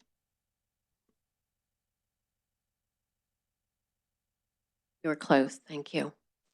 You were really close. All right. Good evening, board members, cabinet members, President Greenberg, and Dr. Bales. My name is Mary Beth Seneschal, and as a resident and member of this, the PV community, I am very disappointed also in the way that the communication has been carried out about these meetings regarding the school closings. Okay, I know you guys have heard a lot of this tonight already, and I was thinking about not even speaking, but I think it's really important that you know how far-reaching it is. Maybe you do, maybe you don't, but I think it's important that people are up here to speak about this. And the school closures is a huge deal, but the open meeting law violations, and I know that's all still being decided, but we know for sure that it was not transparent. We know for sure that people were blindsided by these school closures, and my heart goes out to them. I've listened to all these mothers and teachers. My heart breaks for them because they are devastated and they don't have the time. Apparently, a lot of these parents don't have the time now to scramble and get their kids into a school next year. Or I don't know the whole situation with schools like this, especially those schools that are for disabled and for disadvantaged children and children that have these special issues that they have been doing so well with at these schools. Apparently, these schools have been taking care of these kids, and now they're scrambling to figure out where they're going to be next year. So it breaks my heart, and I just believe that the people of this community, especially these families, deserved better. I believe they deserve more than the lack of communication with this open meeting law fiasco. It is apparent that it was not transparent and they didn't have the time to prepare for this. So I don't know if any of this is correctable at this point, but I'm sure that you guys do.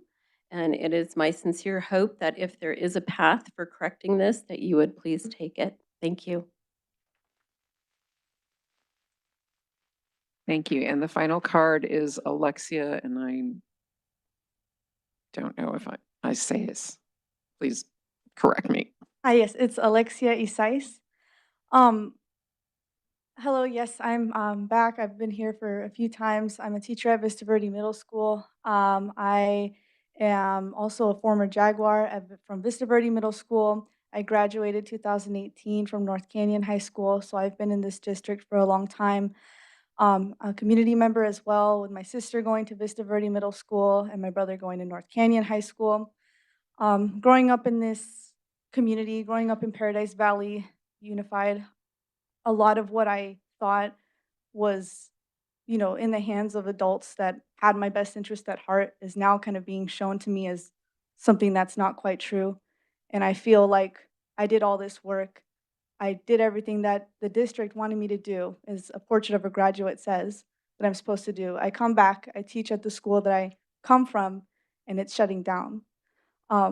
So I guess in that heart, what message are you sending to our students? What message are you sending to your alumni who feel very deeply that a lot of things are going wrong, that things weren't transparent, that laws or rules are being broken in the name of secrecy, in the name of keeping things easy for most of you, instead of actually reaching out to your constituents and the community members who are going to be most affected by this issue?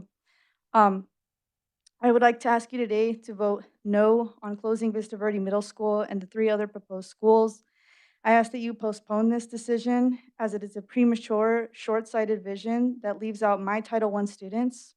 I speak today as an advocate for my students, many of whose parents are unable to show up to this meeting because they are some of the hardest workers in this community, that they don't have time. And so I'm here to represent as many as I can because I've talked to these parents every single day in parent-teacher conferences or on the phone.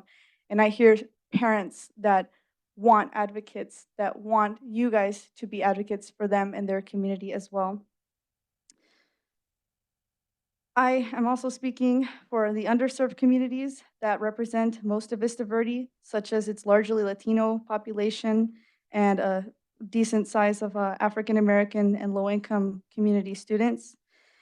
We rely on this school, and this community relies on this school for these underrepresented communities to be just a short walk away from their home and not much further than it's proposed to be with the revised boundaries and the revised proposed schools that they're supposed to go to if this is voted on to close the schools.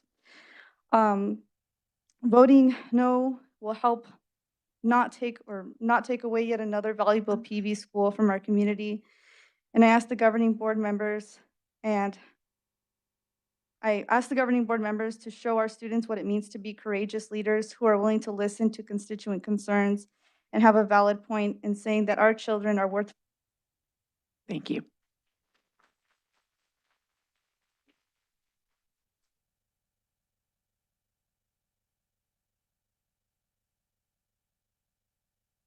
President Greenberg and governing board members, members of the audience, once again, just as a clarification, the committee that was formed was to advise the superintendent and our cabinet members on potential closures.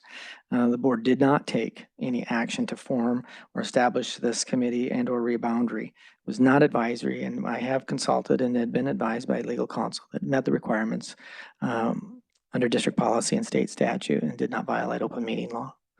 We did seek, because of allegations of such in December, we did ask that the Auditor General respond and review that. We asked for an expedited review. They have statutory guidelines on that timeline, and we're expecting that review this month.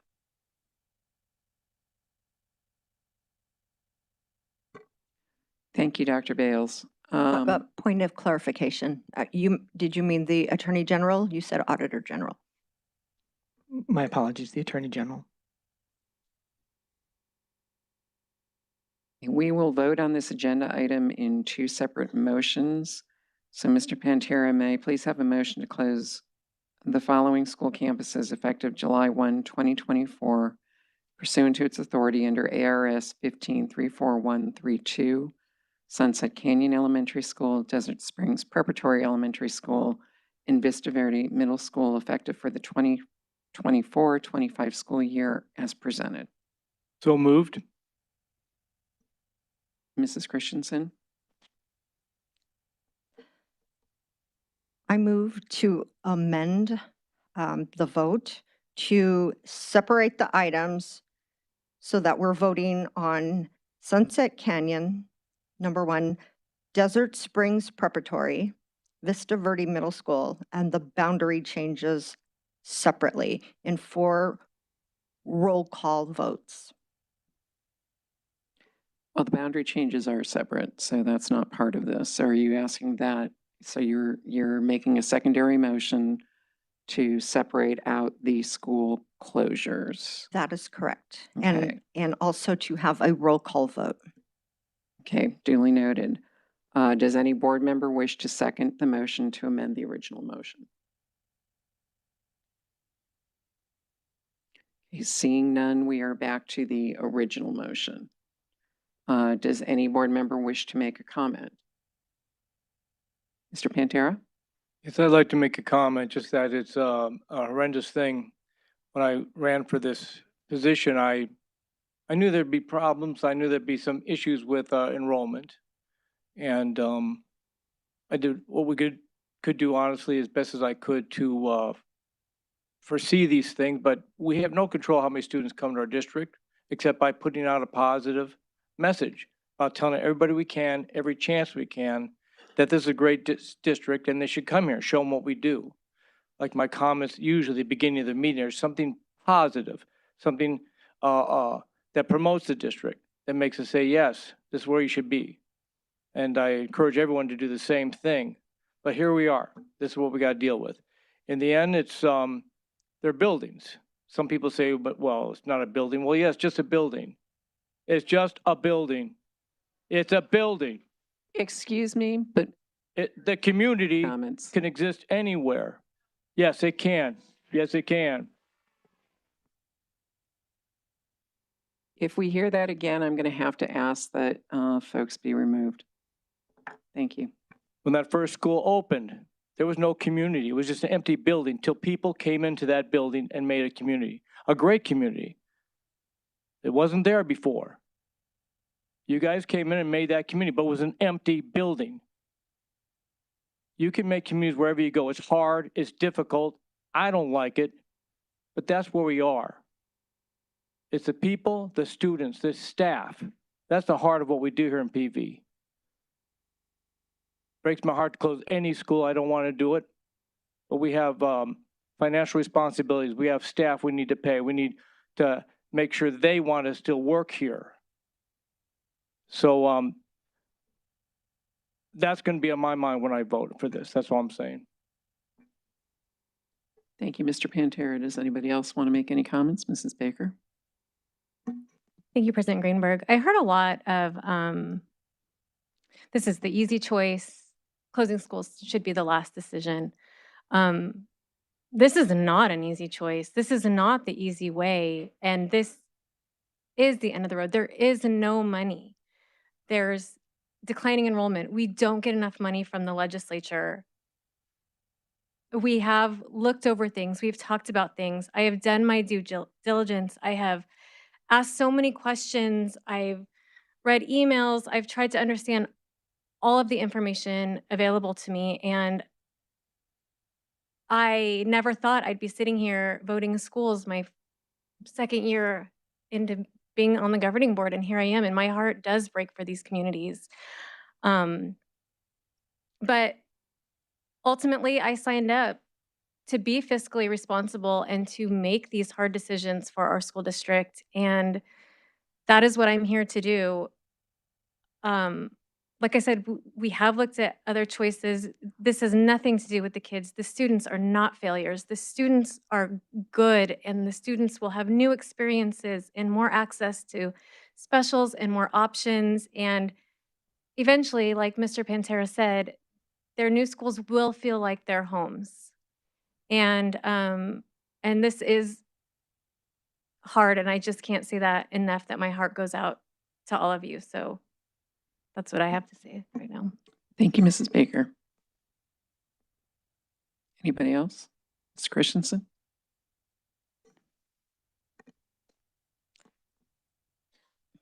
First off, I'd like to thank all the speakers that came up. I know it's not easy to speak in public, so thank you. Also, thank you to the committee members, all of the committee members, as well as the cabinet members that helped present this. I will say there's no easy answers here. There's no ideal solutions. We have to balance the human aspect and the fiscal aspect, and it's a series of trade-offs. I will say that I'm disappointed in recommending to close some of our most vulnerable communities, schools with the most vulnerable, including Title I, schools with special ed children, with IEPs, the autism programs. That's what breaks my heart. I personally don't feel we gave the communities enough time to scramble. I know that it's very difficult to go through the open enrollment process when you're behind the 8 ball, and especially with a child, for instance, with an IEP, because when you go through the open enrollment process, you have to look at the certain number of teachers there, and I know that there's caps for that. So this is not an easy process. I do have a question, Mrs. Berrigan. You had asked if we had any questions, and then we moved right into public comment. So I would like to know, in terms of the receiving schools, and I realize we haven't ironed out all details. If we do go forward with closing these schools, will the receiving school staff members have first pick and then the other teachers fill in gaps, or would we have to wait until we see what kind of enrollment and then fill in? It's still unclear to me how the staff is going to be selected and filled in these vacancies. Yes, thank you, Mrs. Christensen. Dr. Holmes shared this information at the regional forums, had meetings with staff, and as well at January 23rd. He is best positioned to speak about it, so I'll ask him to do that.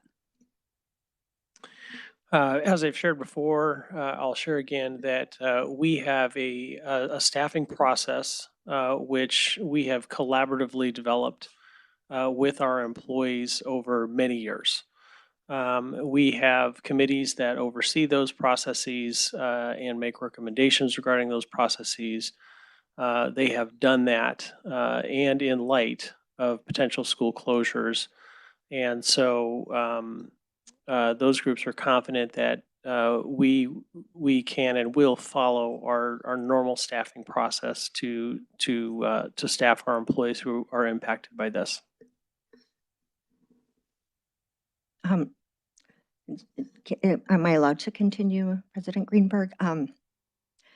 As part of reading through all of the suggestions, all the emails, we did have many, many great suggestions on what we could do to increase enrollment. That's not what we're deciding today. We're deciding school closures. I did a lot of research on, as many community members mentioned, the open meeting law issue, and I've personally spoke with retired and current lawyers, professionals in education, and I have looked through the Ombudsman Citizen Aid Manual. I've researched all the Attorney General information, and the consensus was that these committees did violate open meeting law. Irregardless of the law, I would like to see us do the right thing, regardless of whether or not it's an open meeting law violation. What was the right thing to do? To have these committees open to the public, or to surprise them right before Christmas with this information and then have people scramble to figure out if they're going to have a spot for their child in a certain school? So the open meeting law violation, while I feel that it was violated, that's just a technicality. We need to do the right thing. We need to balance both the fiscal aspect and the human aspect. Are we respecting our teachers and our students and our communities by pushing this through so quickly and trying to make a vote? I don't believe so. I don't believe we are. And those are my comments. Thank you, Ms. Christensen.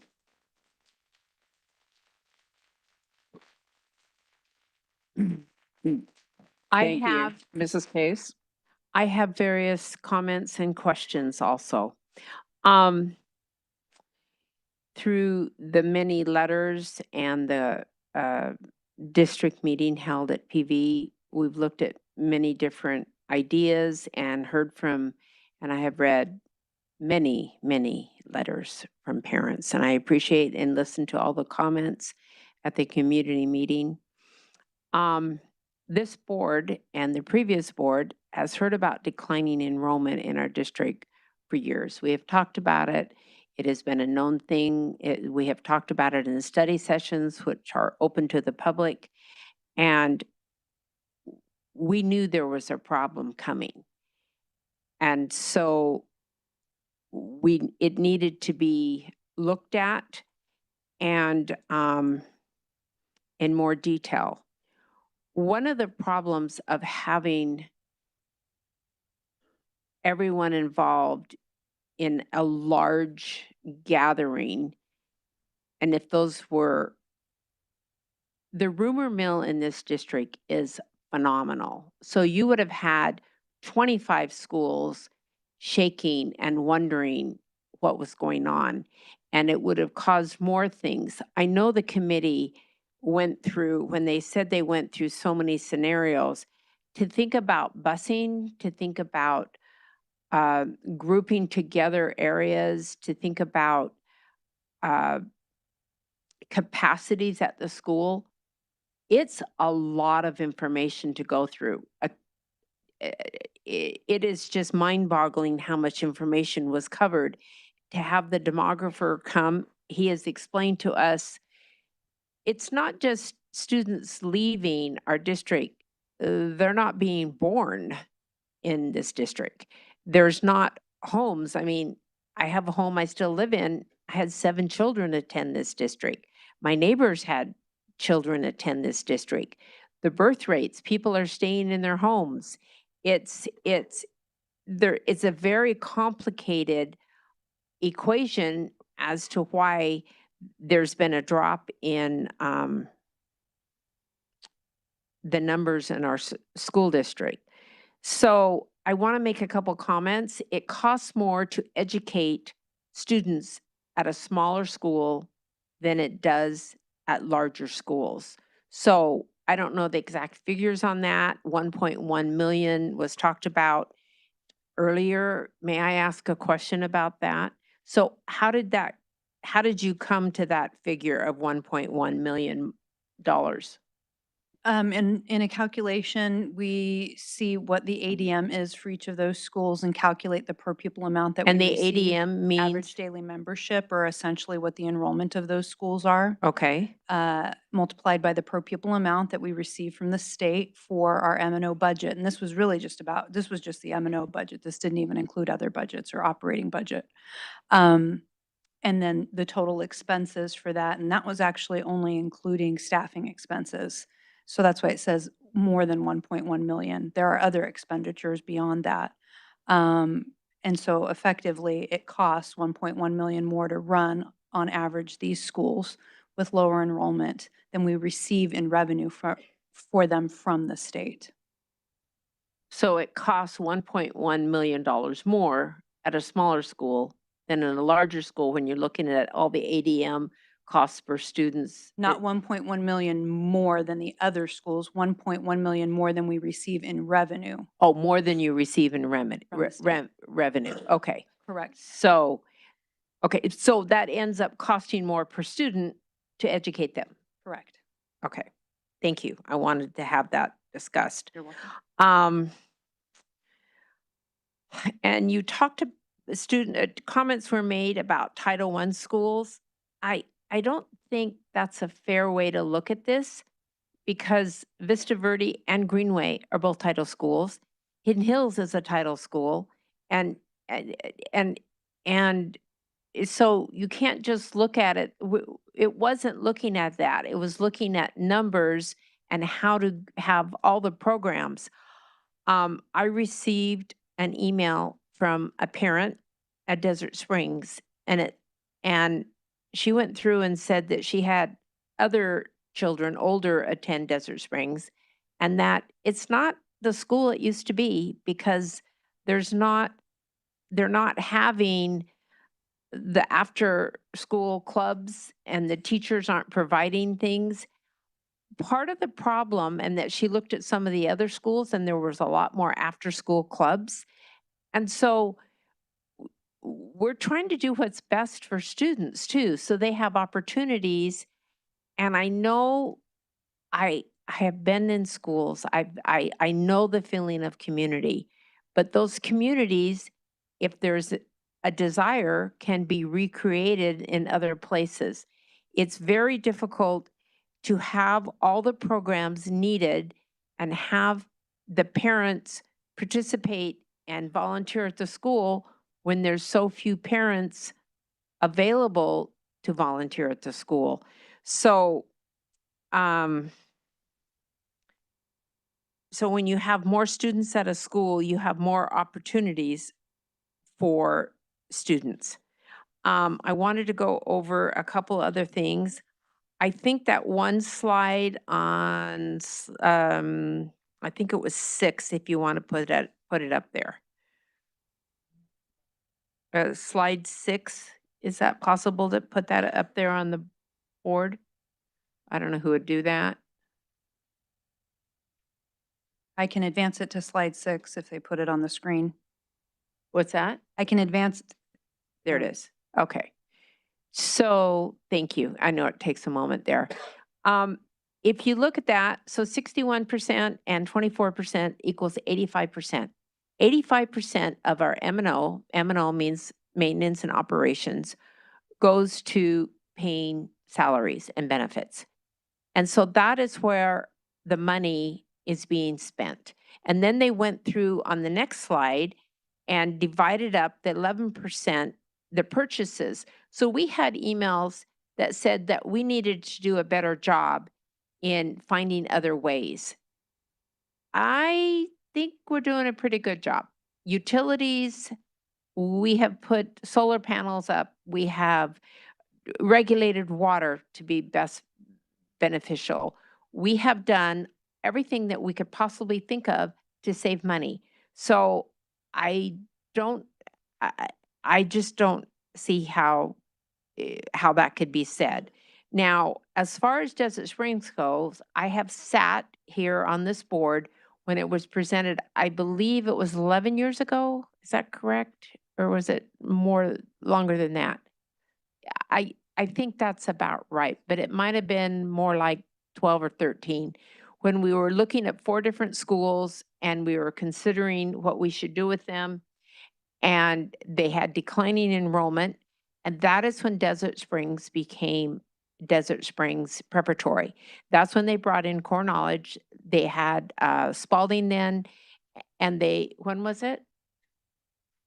Whatever, okay. Well, But Dr. Jarris, do you remember? Oh, because you had Sandpiper going on at the same time.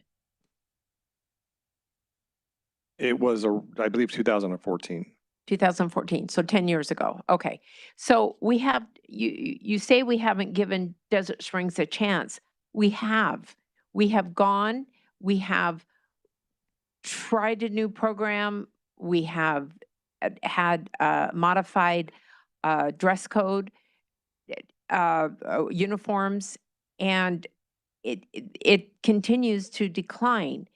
And it's really hard to tell somebody who's as old as I am to move out of your house so somebody young can move in. I mean, it's just a hard thing, and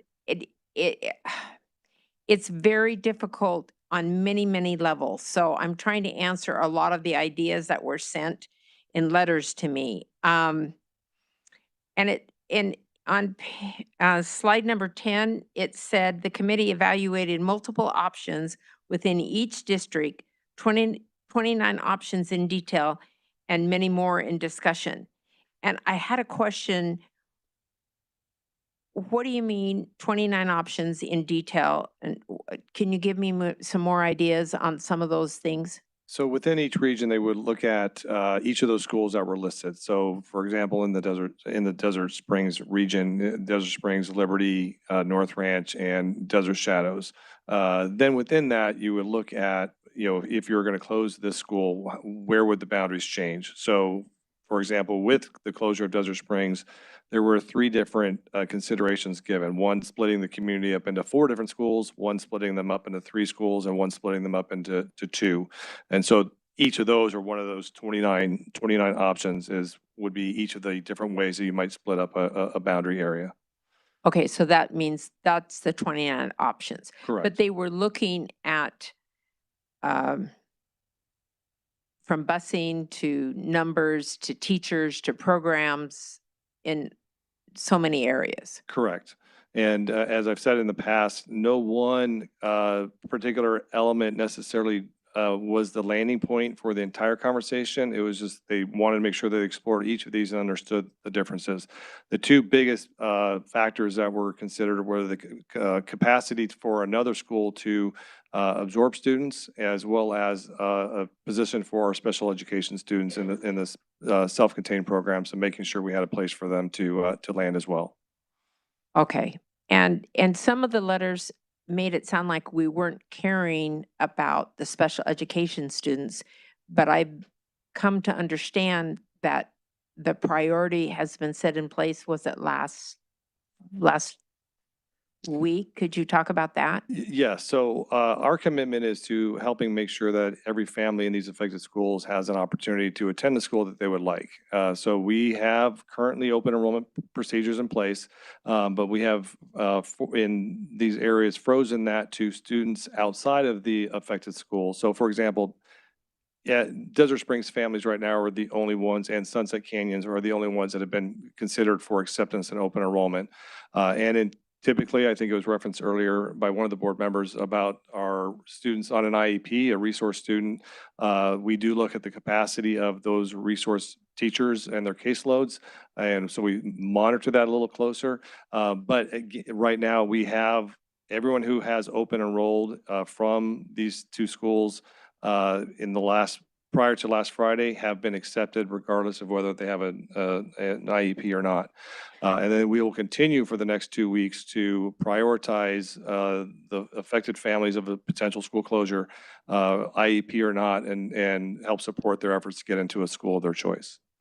I can't guarantee that because if every student at the one school said we want to go open enroll at Sunset Canyon doesn't have the capacity of that. So that's why we're monitoring this on a weekly basis and seeing who's accepting the open enrollment, who's not. Many of them are applying at multiple schools. And so right now we have 3 here, but a lot of them are the same family. So we're monitoring this as we go along and doing our best to make sure that everyone has an opportunity to attend the school that they would like.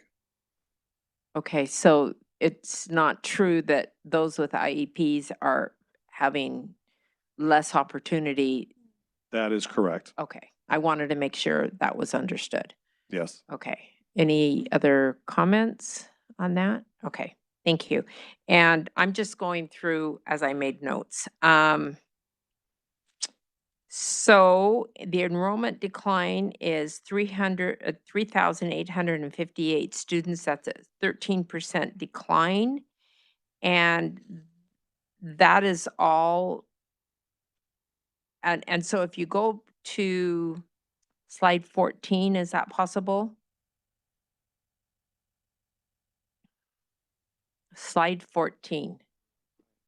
It is the whole, yep, that one. That's it.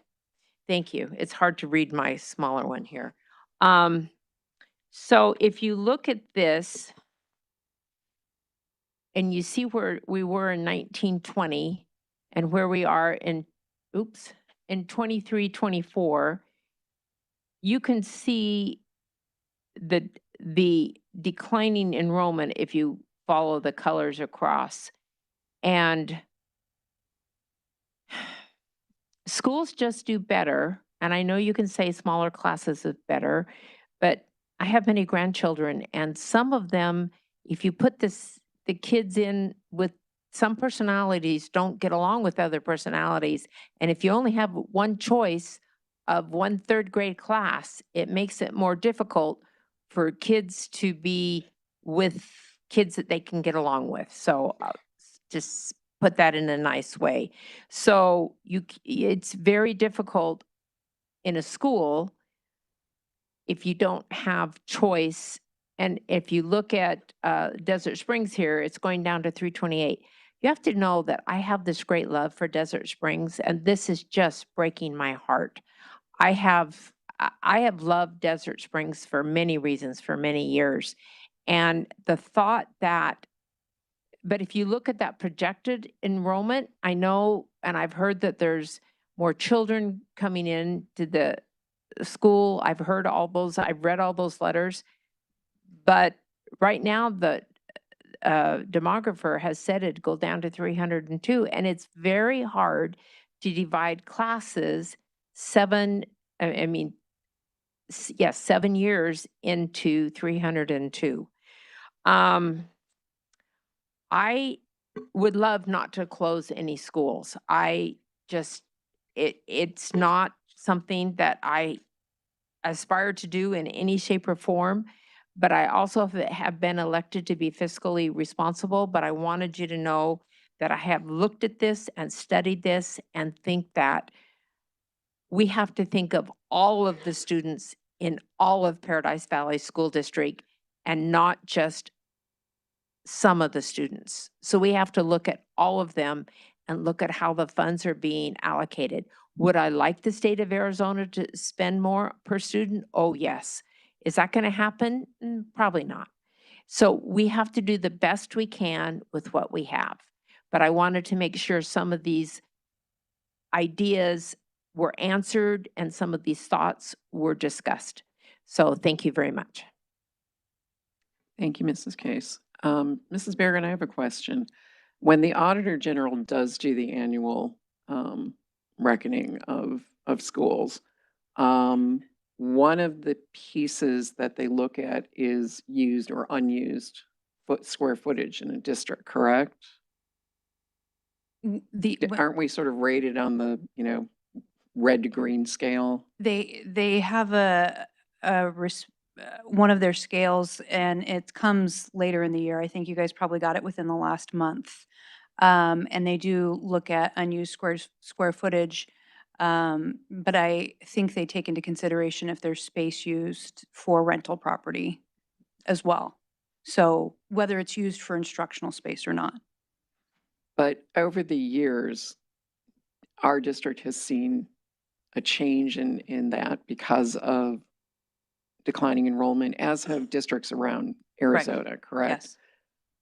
How is the auditor, and I, if you can't answer this question, I understand, because it just sort of, it wasn't something I brought forward earlier, but is the Auditor General responding to that in any way or just pointing it out? Is the Auditor General giving any sort of guidance?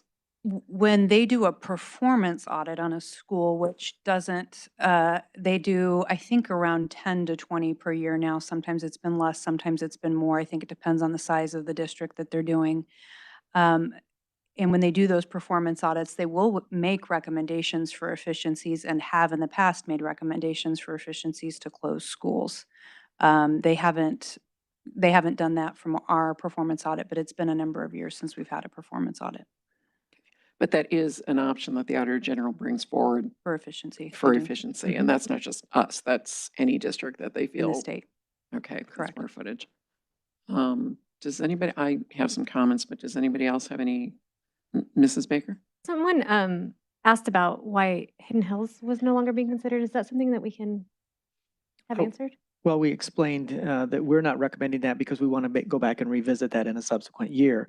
That is my decision with the cabinet in reviewing the information that we've had as the parameters that we outlined. So that one slide that was presented, I can't remember the slide number, 9 or 10, was the one that summarized the rationale for doing that. So we want to take a second look at it. We want to go a little deeper and study a little longer. Okay, thank you. I appreciate that answer. I don't see anybody else have any other questions at this time, so I would like to make a few comments as well. And some of them I made in January 23rd, so some of you may have heard these, but I think some of them bear repeating. Um, really, this is a task we faced before. This is a task that's being replicated or contemplated throughout Arizona and throughout the country. In the fall of 2020, there were 1.6 million fewer students enrolled in public schools nationwide than the year before, which was a drop of 3.3%. And while it's undeniable that the pandemic certainly has impacted enrollment numbers, it's also a fact that the declining birth rate is a major contributing factor. And we have seen this, and Mrs. Case pointed out, year after year in our demographer reports, and we saw how that could impact PV in the coming years. We're not alone. I recently saw enrollment numbers for Fountain Hills Unified School District, just to the east, not just, but to the east of us. In 2014, Fountain Hills enrollment was 1,813. In 2019, it was 1,401. And in 2024, it is 1,147, which represents a nearly 37% decline. So while we've talked about a 13%, they're experiencing a 37% decline in 10 years. And based on 10-year trends, they're forecast to have 940 students in 2029, 770 in 2034, and 631 in 2039, which is a 65% decrease in 25 years. 65% decrease in enrollment, such that their entire district is projected to be at about 630 students in total. And so the enrollment and the growth, or the lack thereof, the patterns in PVUSD have shifted over many years. And so every time we've looked at enrollment and demographics, we've had to face these questions as to whether and how the distribution of students throughout our district would translate to the most success for our students in relation to enrollment and class size. So one way we have to look at this equation is whether small class sizes at one or two schools may be translating to much larger class sizes at other schools due to overall enrollment numbers at the various schools.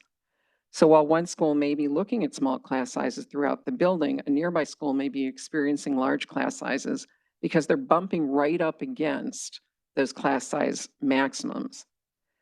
But if moving boundaries in students, the nearby school may be able to increase the number of classes in various grade levels and reduce the number of students in the classes, all the classes in that grade. So that's part of the balance we've got to consider throughout the district. Now, as was shown, the schools being considered for closure each cost on average approximately $1.1 million more to operate than what the district receives from the state. Because we will be keeping all the teachers and the staff, about half that amount will continue to be part of our district expenses along with minimal maintenance costs. The other half will provide expected savings to help ensure we balance our budget as we are required to do. Whether or not we want to think of public education as being beholden to financial considerations, as we well understand it is. In the simplest terms, our state funding rests upon the number of students enrolled times the per pupil funding amount approved by the legislature.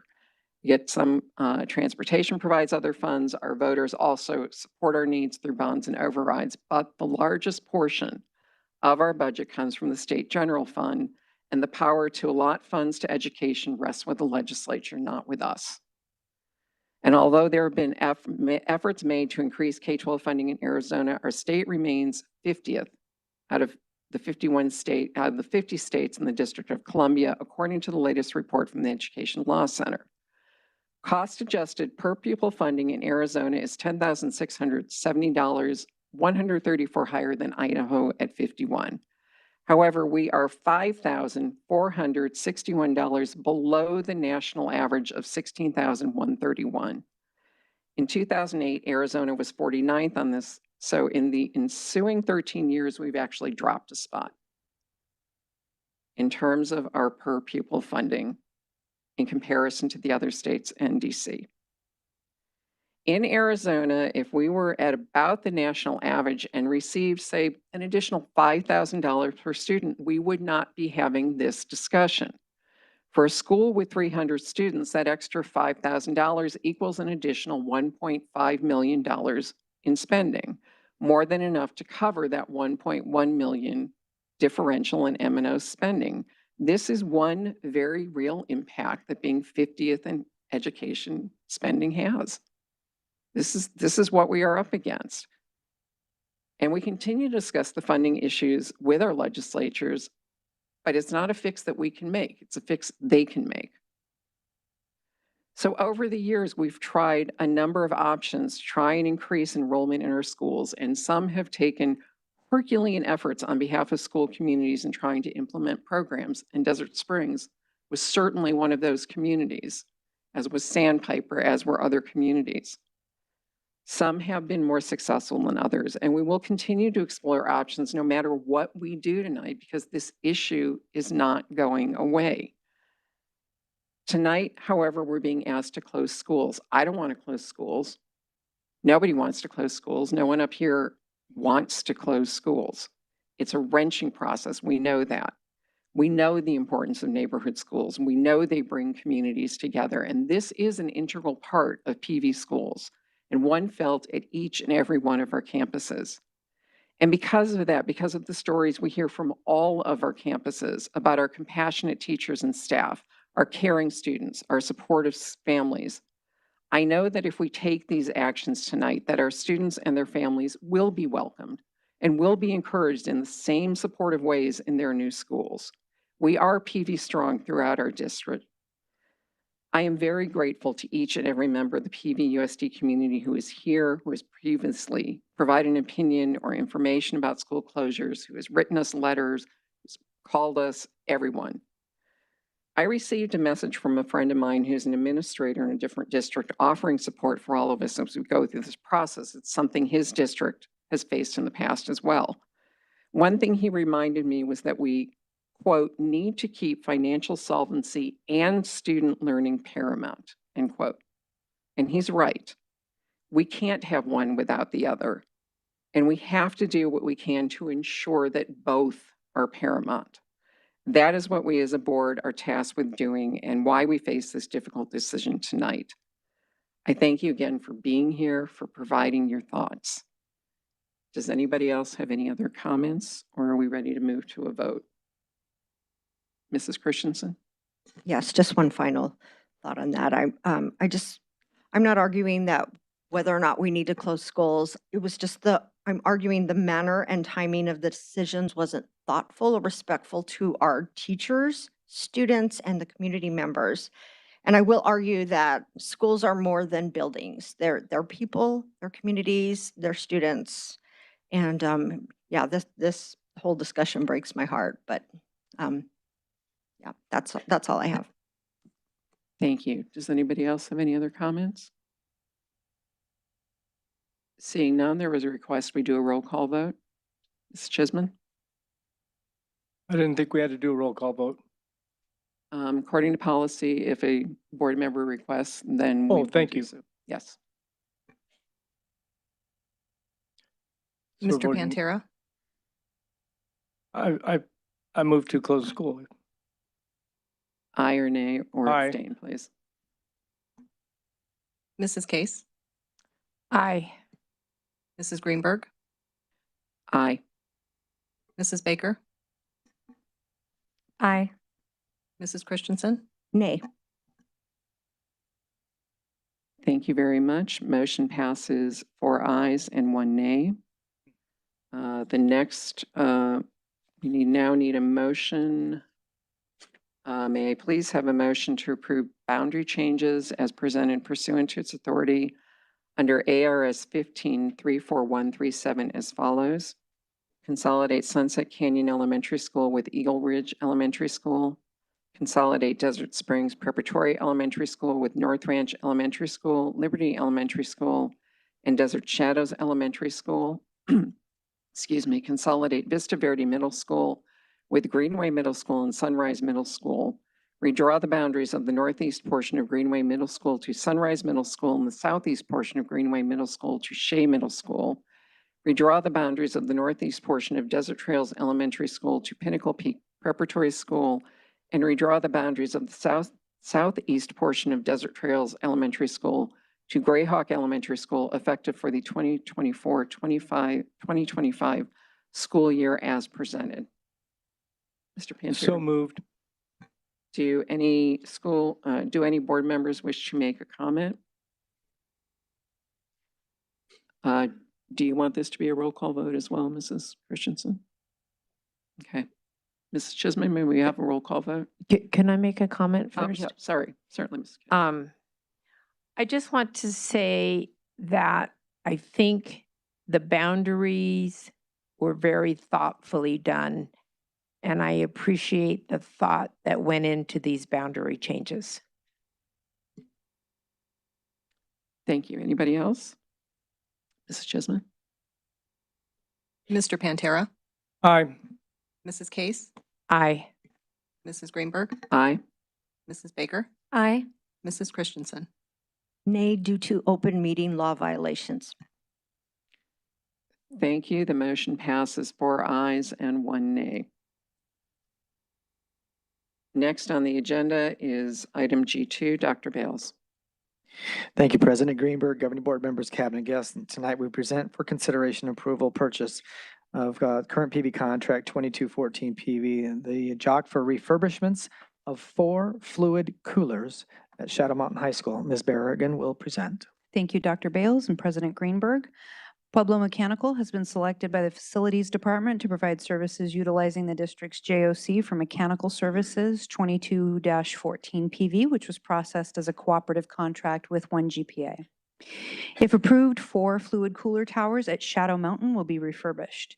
Internal mechanical parts, conduit, valves, and fill will be replaced, as well as the installation of louvers within the towers to improve efficiency.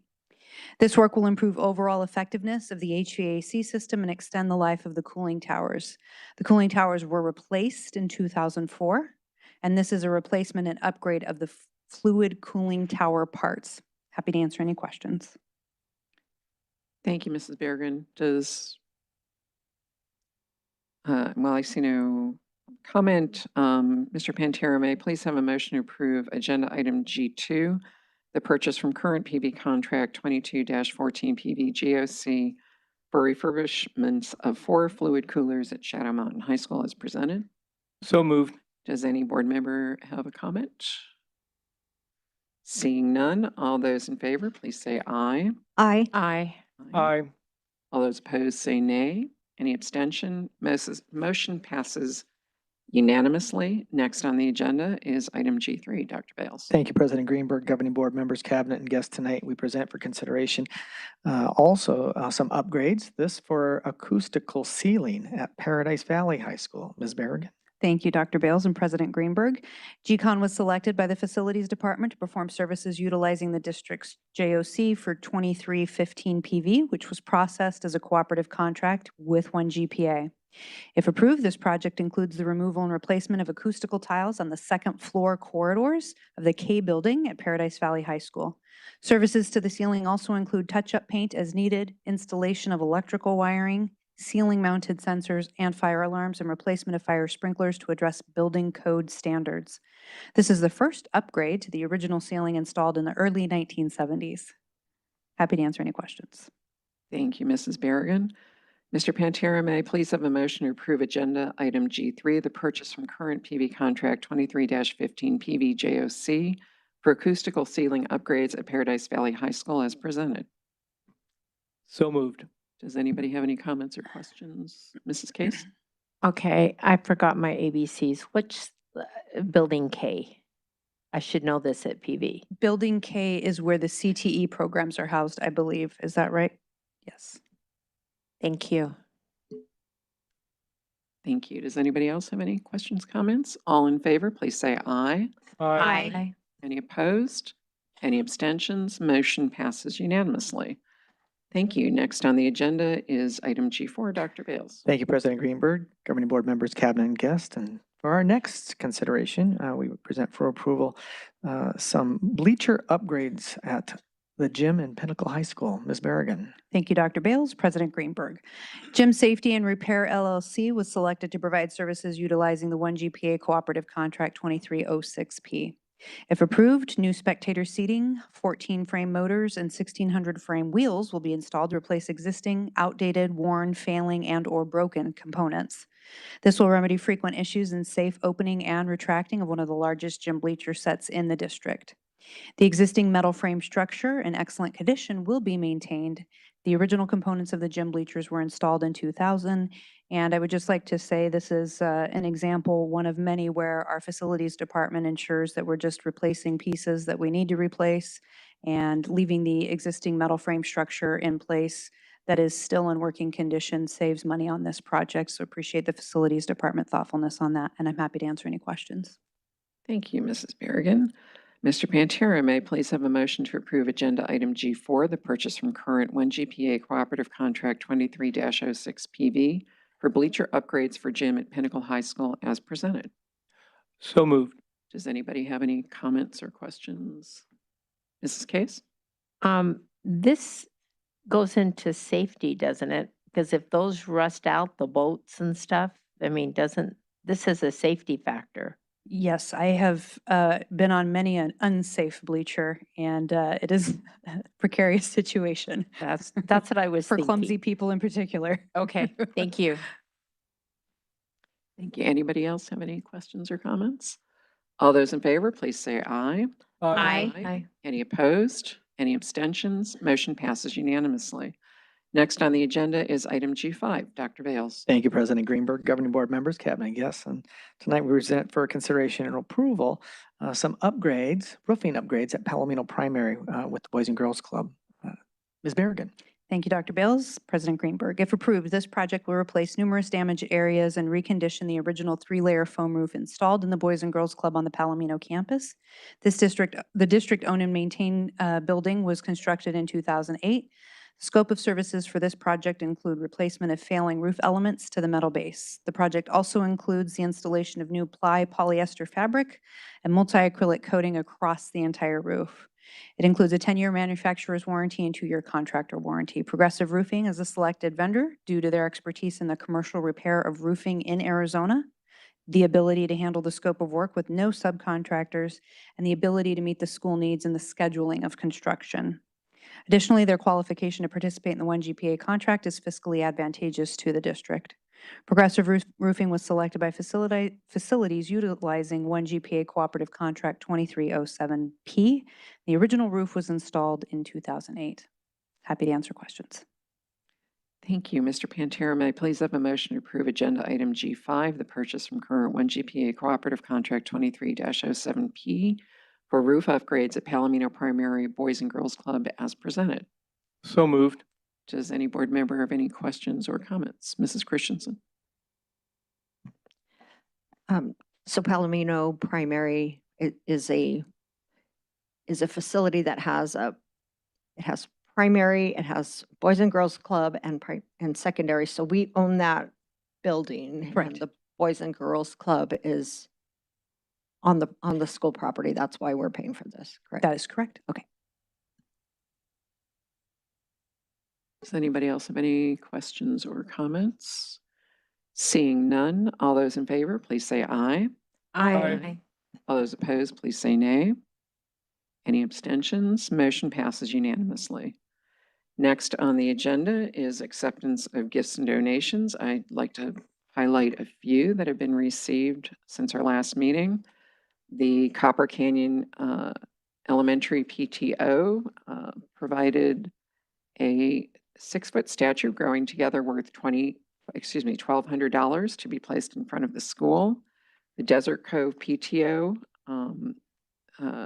donated almost $2,000 in a ball pit for the playground at the school. The Desert Trails PTO provided scanning pens worth almost $1,200 to help with reading for resource teachers. And the Desert Trails PTO also provided nearly $30,000 for 5 flat panels. Angel Carderas and Jeff Carderas provided $15,000 to Echo Mountain Primary School for the site discretionary fund. At Liberty, the Margaret T. Morris Foundation provided $10,000 for structured programs. Mayo Foundation for Medical Education and Research donated $5,000 to the site discretionary fund for Palomino Primary School.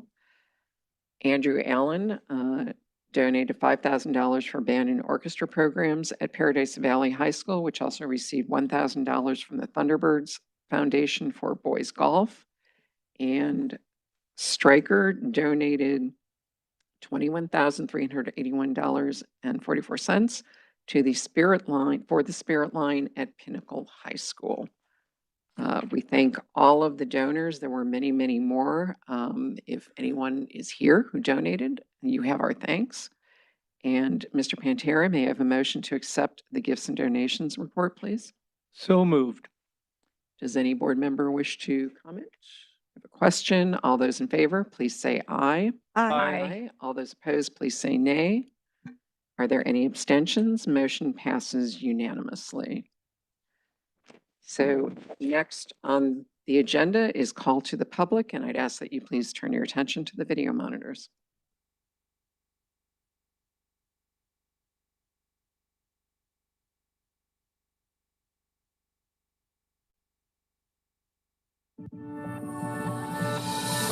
Call to the Public is about to convene. This portion of today's meeting allows the public the opportunity to address the governing board. Although state law does not require that the governing board hold a call to the public, the Paradise Valley Unified School District and its board have chosen to do so because we believe it's important to hear about concerns and issues from our community. While Call to the Public is not designed to be a discussion, the board is here to listen. Due to Arizona open meeting law, the governing board cannot respond to, discuss, or take any action on items brought up during this time. However, staff members may be directed to get back to you and address individual concerns. As a reminder, the point of this and every board meeting is to accomplish the business at hand, and to be able to do so in an open and collaborative way. All in attendance are expected to observe meeting rules, as well as rules of politeness and decorum, so that we may serve as an example to our students that issues can be discussed in a respectful and civil manner. Thank you. Tonight we have 4 people who have submitted comment cards prior to the start of the meeting, so each speaker will have 3 minutes for remarks. As a reminder, we ask that you please direct your comments to the board, and please state your first and last name when you come to the podium. Our first speaker will be Jennifer Ariza, and she'll be followed by Leslie Shepard.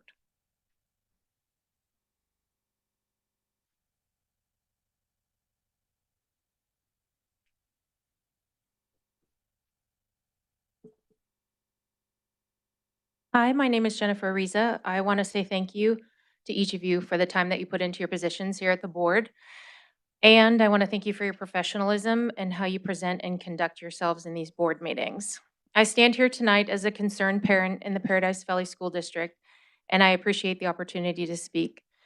My concern as a parent in the district is the education and welfare of the students. While I still am concerned about the increasing sexualization of our students, I want to speak tonight about the comments being made about why we are losing budget dollars in our district. It has been commented on multiple times that the reason we are losing funding is because of school choice and the ESA program. Why am I concerned about this? It's because we're not focusing on how we in Paradise Valley can become the schools of choice. Because of this, I've started looking into funding for schools and ESAs so that we can start to have an honest discussion. There was some research recently published by the Goldwater Institute that found the following.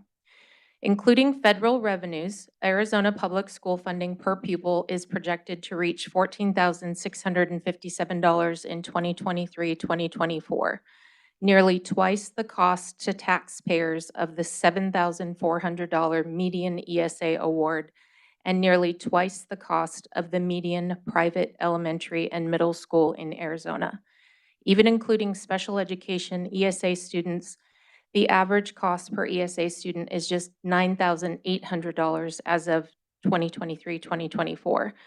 That's still thousands of dollars less per student than Arizona public school spending from state and local sources alone.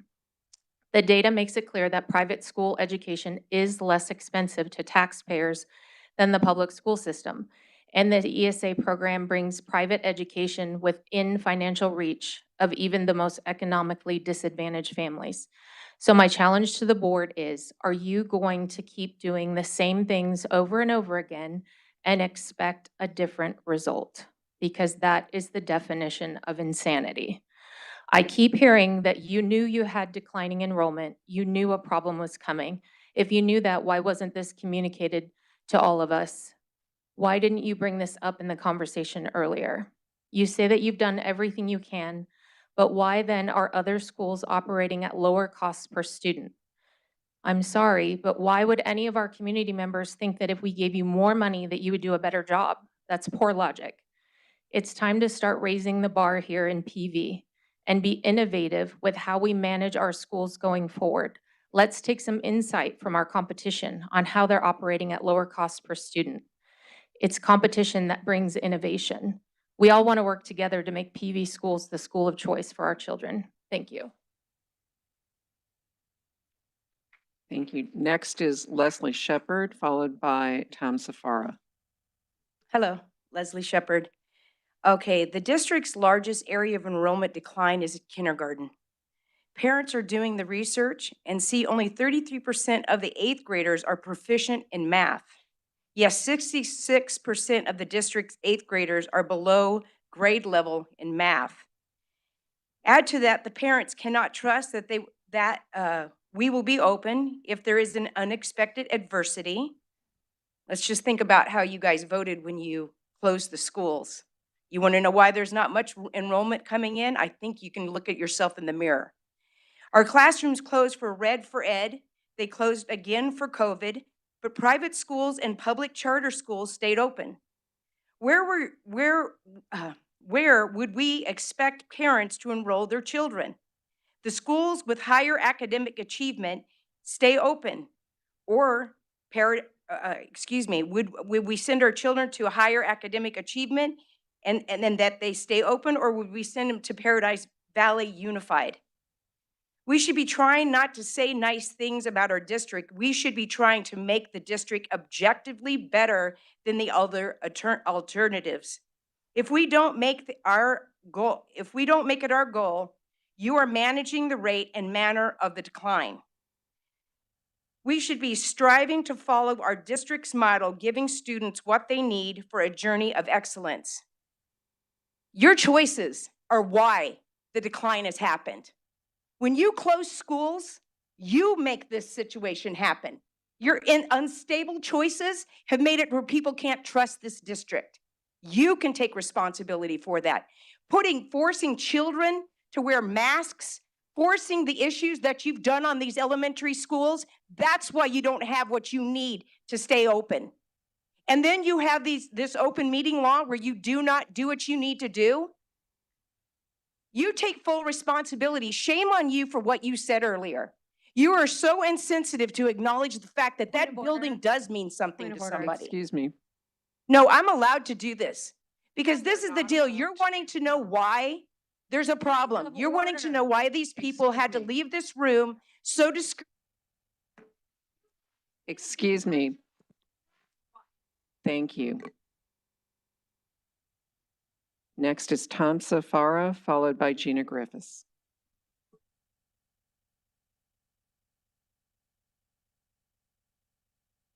Good evening. My name is Tamara Farah, and I am the director of Smart Families Network, which aims to help shift the focus back to academic excellence in schools. I am grateful to speak with you tonight, and I want to let you know that I respect and appreciate your hard work and dedication to your roles. So tonight I would like to address the issue of academic proficiency in Paradise Valley School District and potential action to determine causes that can help lead to a solution. Let's take a quick look at Arizona and PVUSD. Overall, Arizona is ranked 49th in the nation in education. The Education Forward organization, in a 2022 survey of likely Arizona voters, indicated proficiency in math and reading as a top priority. Unfortunately, according to a recent EdChoice public opinion tracker, only 25% of Arizona residents believe education is headed in the right direction. How about PVUSD's assessment results from the Arizona Department of Education's 2023 report card? 48% of Paradise Valley students are proficient in math, and 52% are proficient in reading and language arts. Compared to some other districts, that's not bad, but it's still just 50% or so. From a long-term perspective, according to Public School Review, in 2010, Paradise Valley students were just above 80% proficiency in reading and language arts and nearly 70% in math. That is a dramatic drop in academic proficiency over the last 13 years. So where do we go from here? We need to identify factors impacting the ability of students to become proficient. Some will say it is teacher pay tied to teacher quality or student demographics. Other factors to consider are classroom focus on activities and lessons that strengthen or hinder student academic performance. The Department of Education was founded in 1979 to, quote, promote student achievement and preparation for global competitiveness by fostering educational excellence. We must discover how to return to educational excellence. As the director of Smart Families Network, connected with 20,000 Arizonans, I suggest we start with interviews with a cross-section of teachers to determine classroom factors that may be impacting student academic proficiency. And we are happy to. Thank you. And I apologize for mispronouncing your name. The last card we have is Gina Griffiths.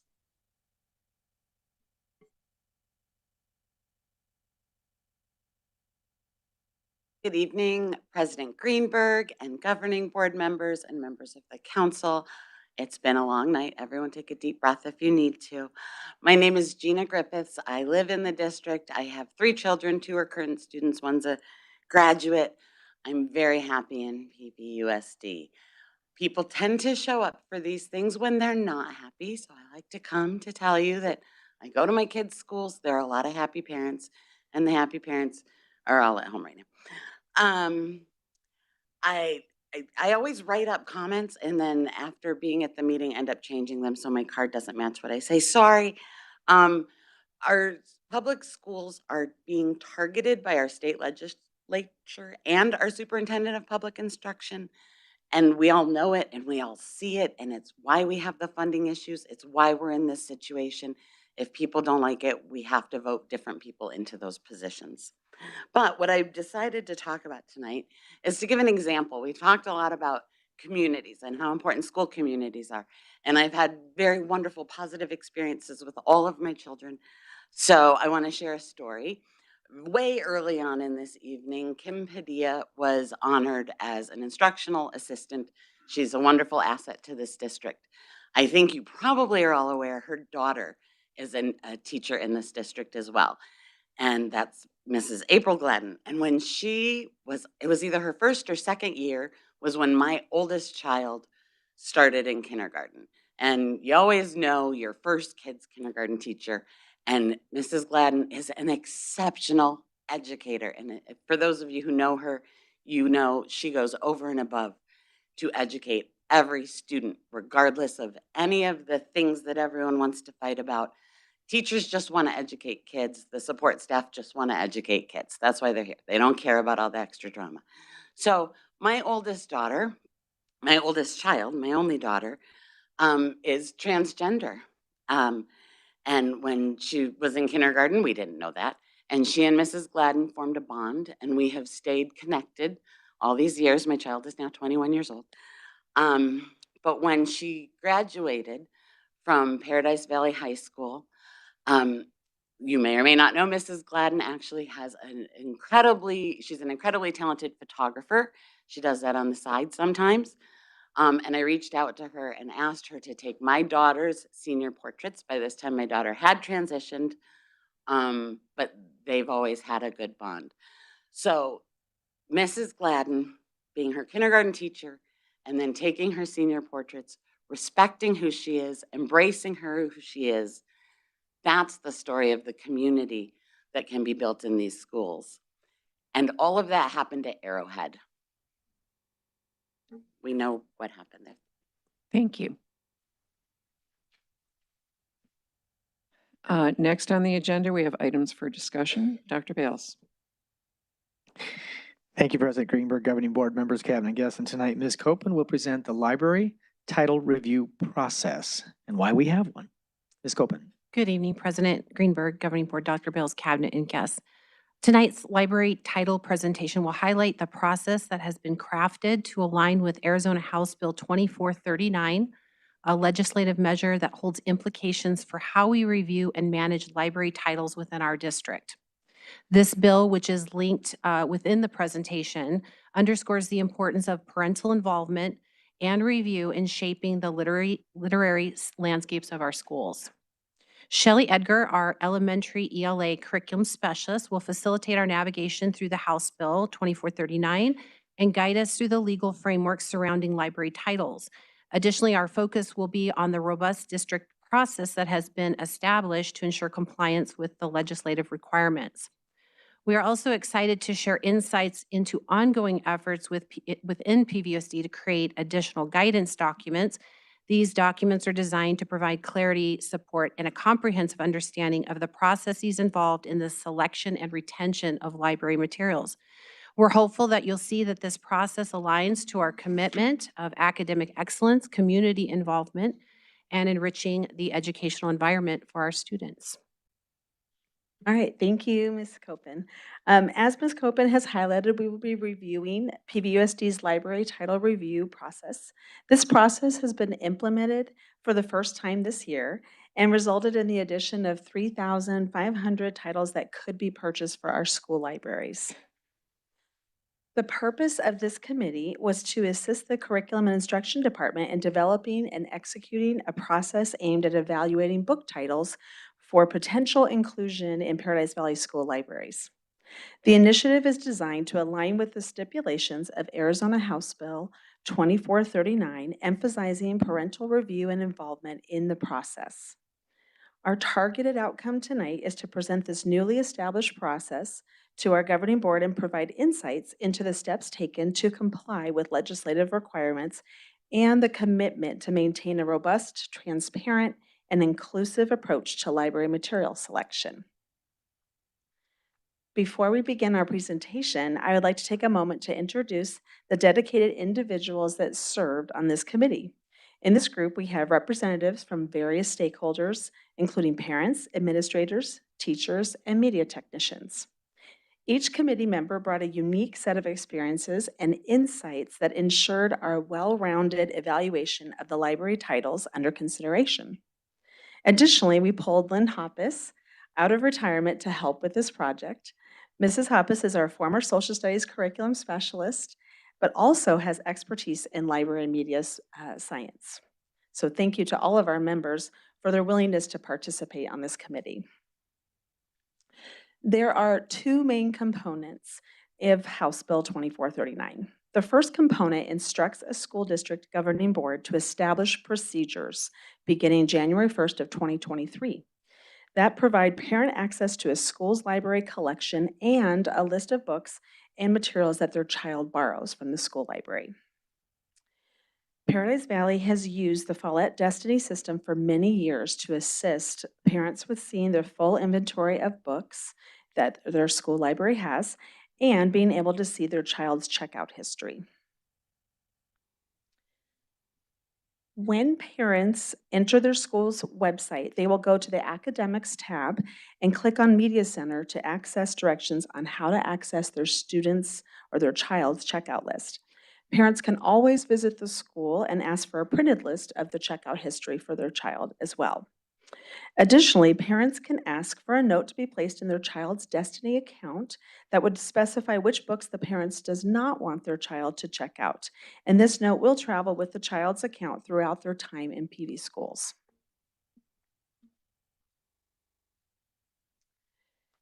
This is a screenshot to illustrate how parents search existing library books at their child's school. They can simply add the title they are looking for or review book lists that are suggested.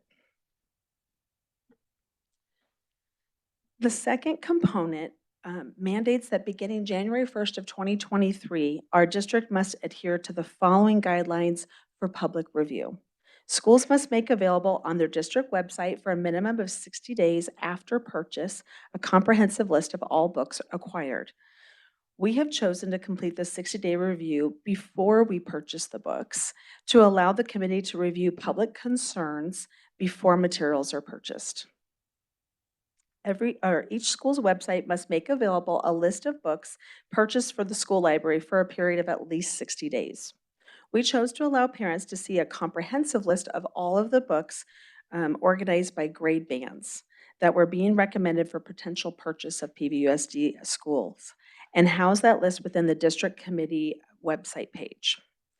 Additionally, there is an exemption for any books that are purchased to replace lost or damaged items. This process is not required for those books. Parents in the wider community must be informed within 7 days of the public review period commencement and conclusion. These measures aim to enhance transparency and engage the public in the review process for school library materials. The following table outlines PVUSD's process for submitting new titles for purchase. Starting in August of this year and following the table from left to right, it began with schools creating a list of books that they would wish to purchase. This also included donated books. In September, principals were asked to review their school lists and add their approval. Simultaneously, a committee was established and engaged in their first meeting to learn about the process. Communication for the committee was shared through our United Parent Council, and we had 6 parents join the committee. The committee followed open meeting guidelines with agendas and notices posted physically and online at least 24 hours before each meeting, and meeting minutes were promptly posted online within 3 days of the meetings. Additionally, committee meetings were open to public attendance. Each meeting included dedicated time for community members to express their thoughts to the committee, and this inclusive approach aimed to improve the broader community in the decision-making process. Library titles were posted for 60-day community review on the PV district website, and an online feedback form was available to submit input. Even though House Bill 2439 states that districts can post these title lists 60 days following the purchase, our committee completed the 60-day public review before the titles were purchased. We found this to be more transparent and fiscally responsible.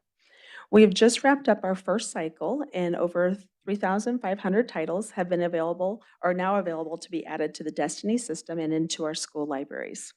This process has begun a second round with another 60-day review coming in spring, and the committee will work January through May to add these titles to our libraries if they are purchased. So now that we have established and successfully implemented the process for adding library books to our collections, we are also focusing on developing district guidance for other library topics. Weeding is the library's strategic process involving the regular evaluation and removal of materials that are used to maintain a current and relevant space-efficient collection. It ensures alignment with educational goals and standards and promotes accessibility and supports a dynamic learning environment for our students. We are aligning district weeding practices to the American Library Association guidance. Criteria for selecting the materials for a school library are different from those for instructional materials. School library materials are dependent on the goals and objectives of the educational institution of which the library is part of. However, the American Library Association provides general criteria that will fit most school libraries. We are also developing a process for parents to be able to voice concerns about any materials in our library through the use of a Google concern form, and how the committee will work on the school or work with the school to address any concerns. Sorry, turn my page. So thank you very much for your attention to the presentation, and we're available to answer any questions. Thank you very much. Does any member of the board happen to glance? Mr. Pantera? Yes, thank you for that, the hard work you've done on that. I appreciate that a lot. Yeah. I did hear you mention, donated books follow the same procedure as purchased books. Yes. There's no difference in either way there. There's no difference. Any new title to that school library needs to go through the process. Okay, great. And, you talked about the Google form that parents can use? Yes, we're still developing that right now. That's what we're working on. We first wanted to tackle this process first. Sure, sure. Now, does that depend on access to internet and computers, right? It does, but we currently have parents voice their concerns usually at their school site. And then sometimes the principal will reach out with any concerns and talk with the parent. I'm just concerned about people who don't have access. There's not many, I suppose, nowadays, that don't have access to computers. They can still somehow, file a form Absolutely. somehow. Yes, absolutely. They can go into their school at any time and have that conversation. The school check, so they can also check their students or their child's checkout history that you can find online, but they can also request it at the school site too. So they can go in and ask, I'd like to see what my child has checked out. Oh, excellent. I'm really impressed. Just off the top of your head, I'm just asking you to ballpark. I mean, how many hours and time have you put into making this all happen for us? Well, we started last year, I think, maybe 2 years ago with Dr. Corson and working with the IT department to make sure that first everything was searchable, the database was there. So that was a big first step. And then we worked with principals and then developed the committee and kind of worked on the process. So all this is to fit the new law, right? Yes. So there's a lot of our staff hours and staff time, and how much extra money did the legislature contribute to help pay for all this extra time by our staff? We received no funding. Yeah. Oh. But yes. Thank you. Yes. Mrs. Case? Thank you. I have a couple comments and questions. First, I want to say there's a whole lot of new names on this list of committee members. I didn't recognize hardly any of these. I think I might recognize one teacher, so I'm glad to see there's new names being on committees. I appreciate that. And then I also want to you had to go through every book in every library. No, we did not have to go through every book. So the law stated that any book that was already in the library prior to January 1st of 2023 was able to stay in the library, but we did have to make a database or a way for a parent to be able to see what books are in the library. So any book that was currently in the library can be ordered again. So if they want extra copies or something's damaged, those books are not affected. But moving forward from January 1st, 2023 now and onward, we need to make parents aware or have that 60-day review.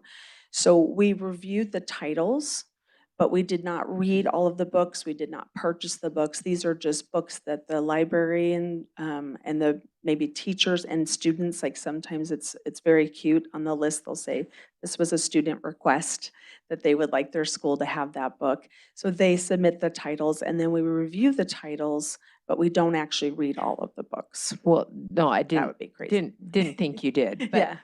So it's each individual school. Each individual school maintains their library and the books at their school are searchable. We developed this process so that all of the individual schools did not have to do the 60-day review on their own. We consolidated it for the district. And so now when we put the 60-day list out for community review, we put grade bands so that this book would be appropriate for K-6. And that's how the committee chose to do that. So now any school that's a K-6 school, and including like Pinnacle Peak Elementary that's K-8, they would be able to purchase that book. Okay, so a parent has the ability to go in their child's online access and look at what books their child checks out. Yes, there's directions on each school site website, and then as well as they can go in and ask. They do need to go through the child's um, authentication like system to first get in. But yes, if they have their child's ID number, they can search that. And how do parents know this has happened? It's, well, we've posted obviously the way we normally do for committees, but it's also on each school's website on the academics page under Media Center. Okay, so if parents have a question, they can go directly to their school's website Mhm. or through their child's. Right. And of Online. course, many parents will reach out to their child's teacher and ask questions or go straight to the Media Center if they have questions about any books that, their child has checked out or brought home. Thank you. This is a whole lot of work. I appreciate everything that's been done. Thank you. Does anybody else have any questions, comments? Mrs. Christensen? First off, I'd like to echo Mr. Pantera's comments on the appreciation of the hours and hours that this committee has spent doing this. And it sounds like you guys have done a phenomenal job. And also echo Ms. Case's comments on having new committee members. It's nice to see a different perspective and new people volunteering on these committees. So thank you for that. I have a couple of questions. So it's my understanding, and please correct me if I'm wrong, that library books are not approved by the governing board, but we select, I thought I heard you say it's based on recommendations from the American Library Guidelines, is that? So the governing board needs to approve our process. We would Right. like to bring that, but no, typically you don't approve the books that are Right. purchased since they're not for instructional use. Yeah. But what was the second part of that question? The approval for these books are based on recommendations from the American Library Guidelines, is that, or did I misunderstand that? We were using the American Library Association for guidelines on weeding books, which is how books are removed from the library. So for example, like the area of science, sports, those books become very outdated quickly. And so we want to make sure that we're doing a good process. Right now, we don't have that all squared away, but trying to say, and also looking at the circulation of a book. So if a book hasn't been checked out for several years, then it's probably time to remove that book and add books in that are more, currently relatable to students. Perfect. And then where do you get the guidelines for the the grade labels of K through 6, for instance? So the books, the media technicians at each library or at each school library or the media specialist, a teacher, anyone can add books to the list and then it's reviewed by the school. I shouldn't say anyone can add a list, but usually it goes through the media center. They have a really good pulse on which books are checked out the most or which books students are requesting. So that will go on the list. And then it's reviewed by principals and then reviewed by the committee. Okay. I think, Mrs. Christensen, I understood your question differently. Who determines that it's the grade band? Oh, so usually the school that's recommending the book they put their grade band on. So for example, we have a list for every school, including middle school and high school. So there are some books like Hatchet comes to mind. It's usually a 6th grade book. So if an elementary school might put it on their list, but also a middle school might put it on their list because there might be students at middle school that would like that book. So we're not looking necessarily at any information about the book. It's basically the school, and the school puts it on for the grade level that they already see, that they teach. Perfect. My final question is, I know it doesn't sound like this pertains to personal libraries in the classroom. How would a parent determine what their child is checking out or looking at accessing in the personal libraries? Right, Just a you're conversation with correct. But the law does not specify personal classroom libraries. Not all teachers allow their own personal collection of books to go home with students. Usually it's just used during time in the classroom for you finish an activity early and you can go check out a book. So that would be a conversation that the parent would want to have with the teacher. We do encourage all of the teachers to review their books and make sure that they feel it, because teachers do change grade levels sometimes. And so something that might be great for a fifth grader and you move to second grade, maybe it's too hard readability level. But that should be a conversation between the parent and the teacher. Thank you. You guys did a wonderful job with this. I appreciate all your answers to my questions. Thank you, Mrs. Christensen. Does anybody else have any other comments or questions? Just want to echo everybody's thanks. I mean, this was an incredible, yeah, it was a lot of work. Yes, it was. I mean, I know when the legislature passed this, we were all kind of like, what is this going to entail? And you have just told us what it's going to entail, and it was quite a bit. I think it's great that we have the ability to have everything online, for example, so that anybody who can access, parents can access, what's in every school library, as well as what their particular student or students are reading. I know not every district has that ability, so I appreciate all of the work that everybody's put into this and the fact that we are technologically able to do that. And I just, again, just want to thank you. This was a lot. And I also appreciate that we made the decision to have the 60-day review process before we purchased as opposed to after. Because I agree, that was more fiscally responsible. Thank you for your time. Thank you.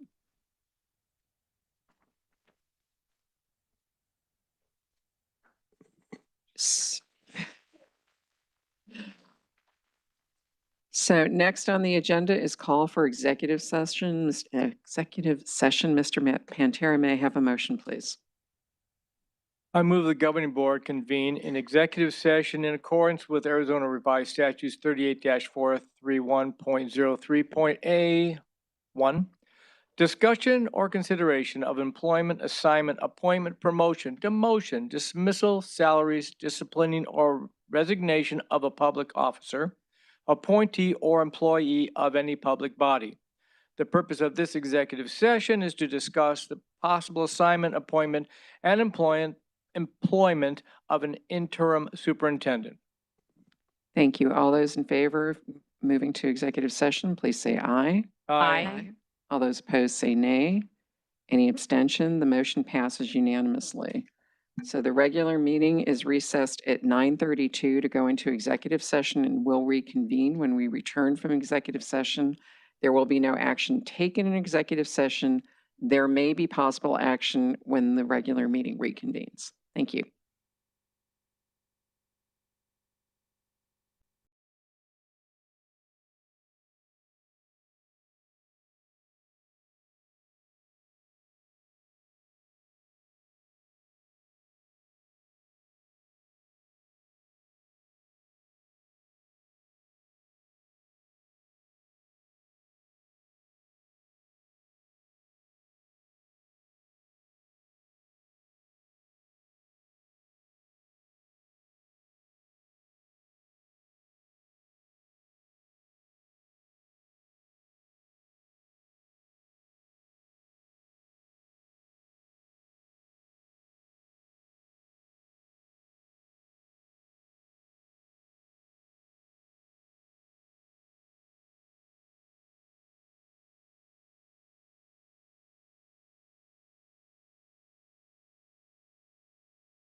Okay, we are reconvening and I don't have my phone on me. Does somebody have a time? I left my glasses in there too. 10:28. Next on the agenda is, thank you. You've got pictures in front. Is discussion and possible action to appoint an interim superintendent subject to contract agreement. Mr. Pantera, may I have a motion, please? Yes, I move that we approve Dr. Jason Reynolds to be our next interim superintendent. So Is that the correct way that to we are phrase that? moving the governing board approve the appointment of Dr. Jason Reynolds as interim superintendent, subject to contract agreement. That's Is that the exactly what I was going to motion? say. Yes. Thank you. Is there any discussion? All those in favor, please say aye. Aye. Aye. All those opposed, please say nay. Are there any abstentions? The motion passes unanimously. Thank you very much. Before we adjourn, I would like to remind you that the next regular board meeting will be held on Thursday, February 22nd at 6:30 PM. May I have a motion to adjourn? I move that we adjourn. All those in favor, please say aye. Aye. All those opposed, say nay. Motion passes unanimously. Thank you. We are adjourned.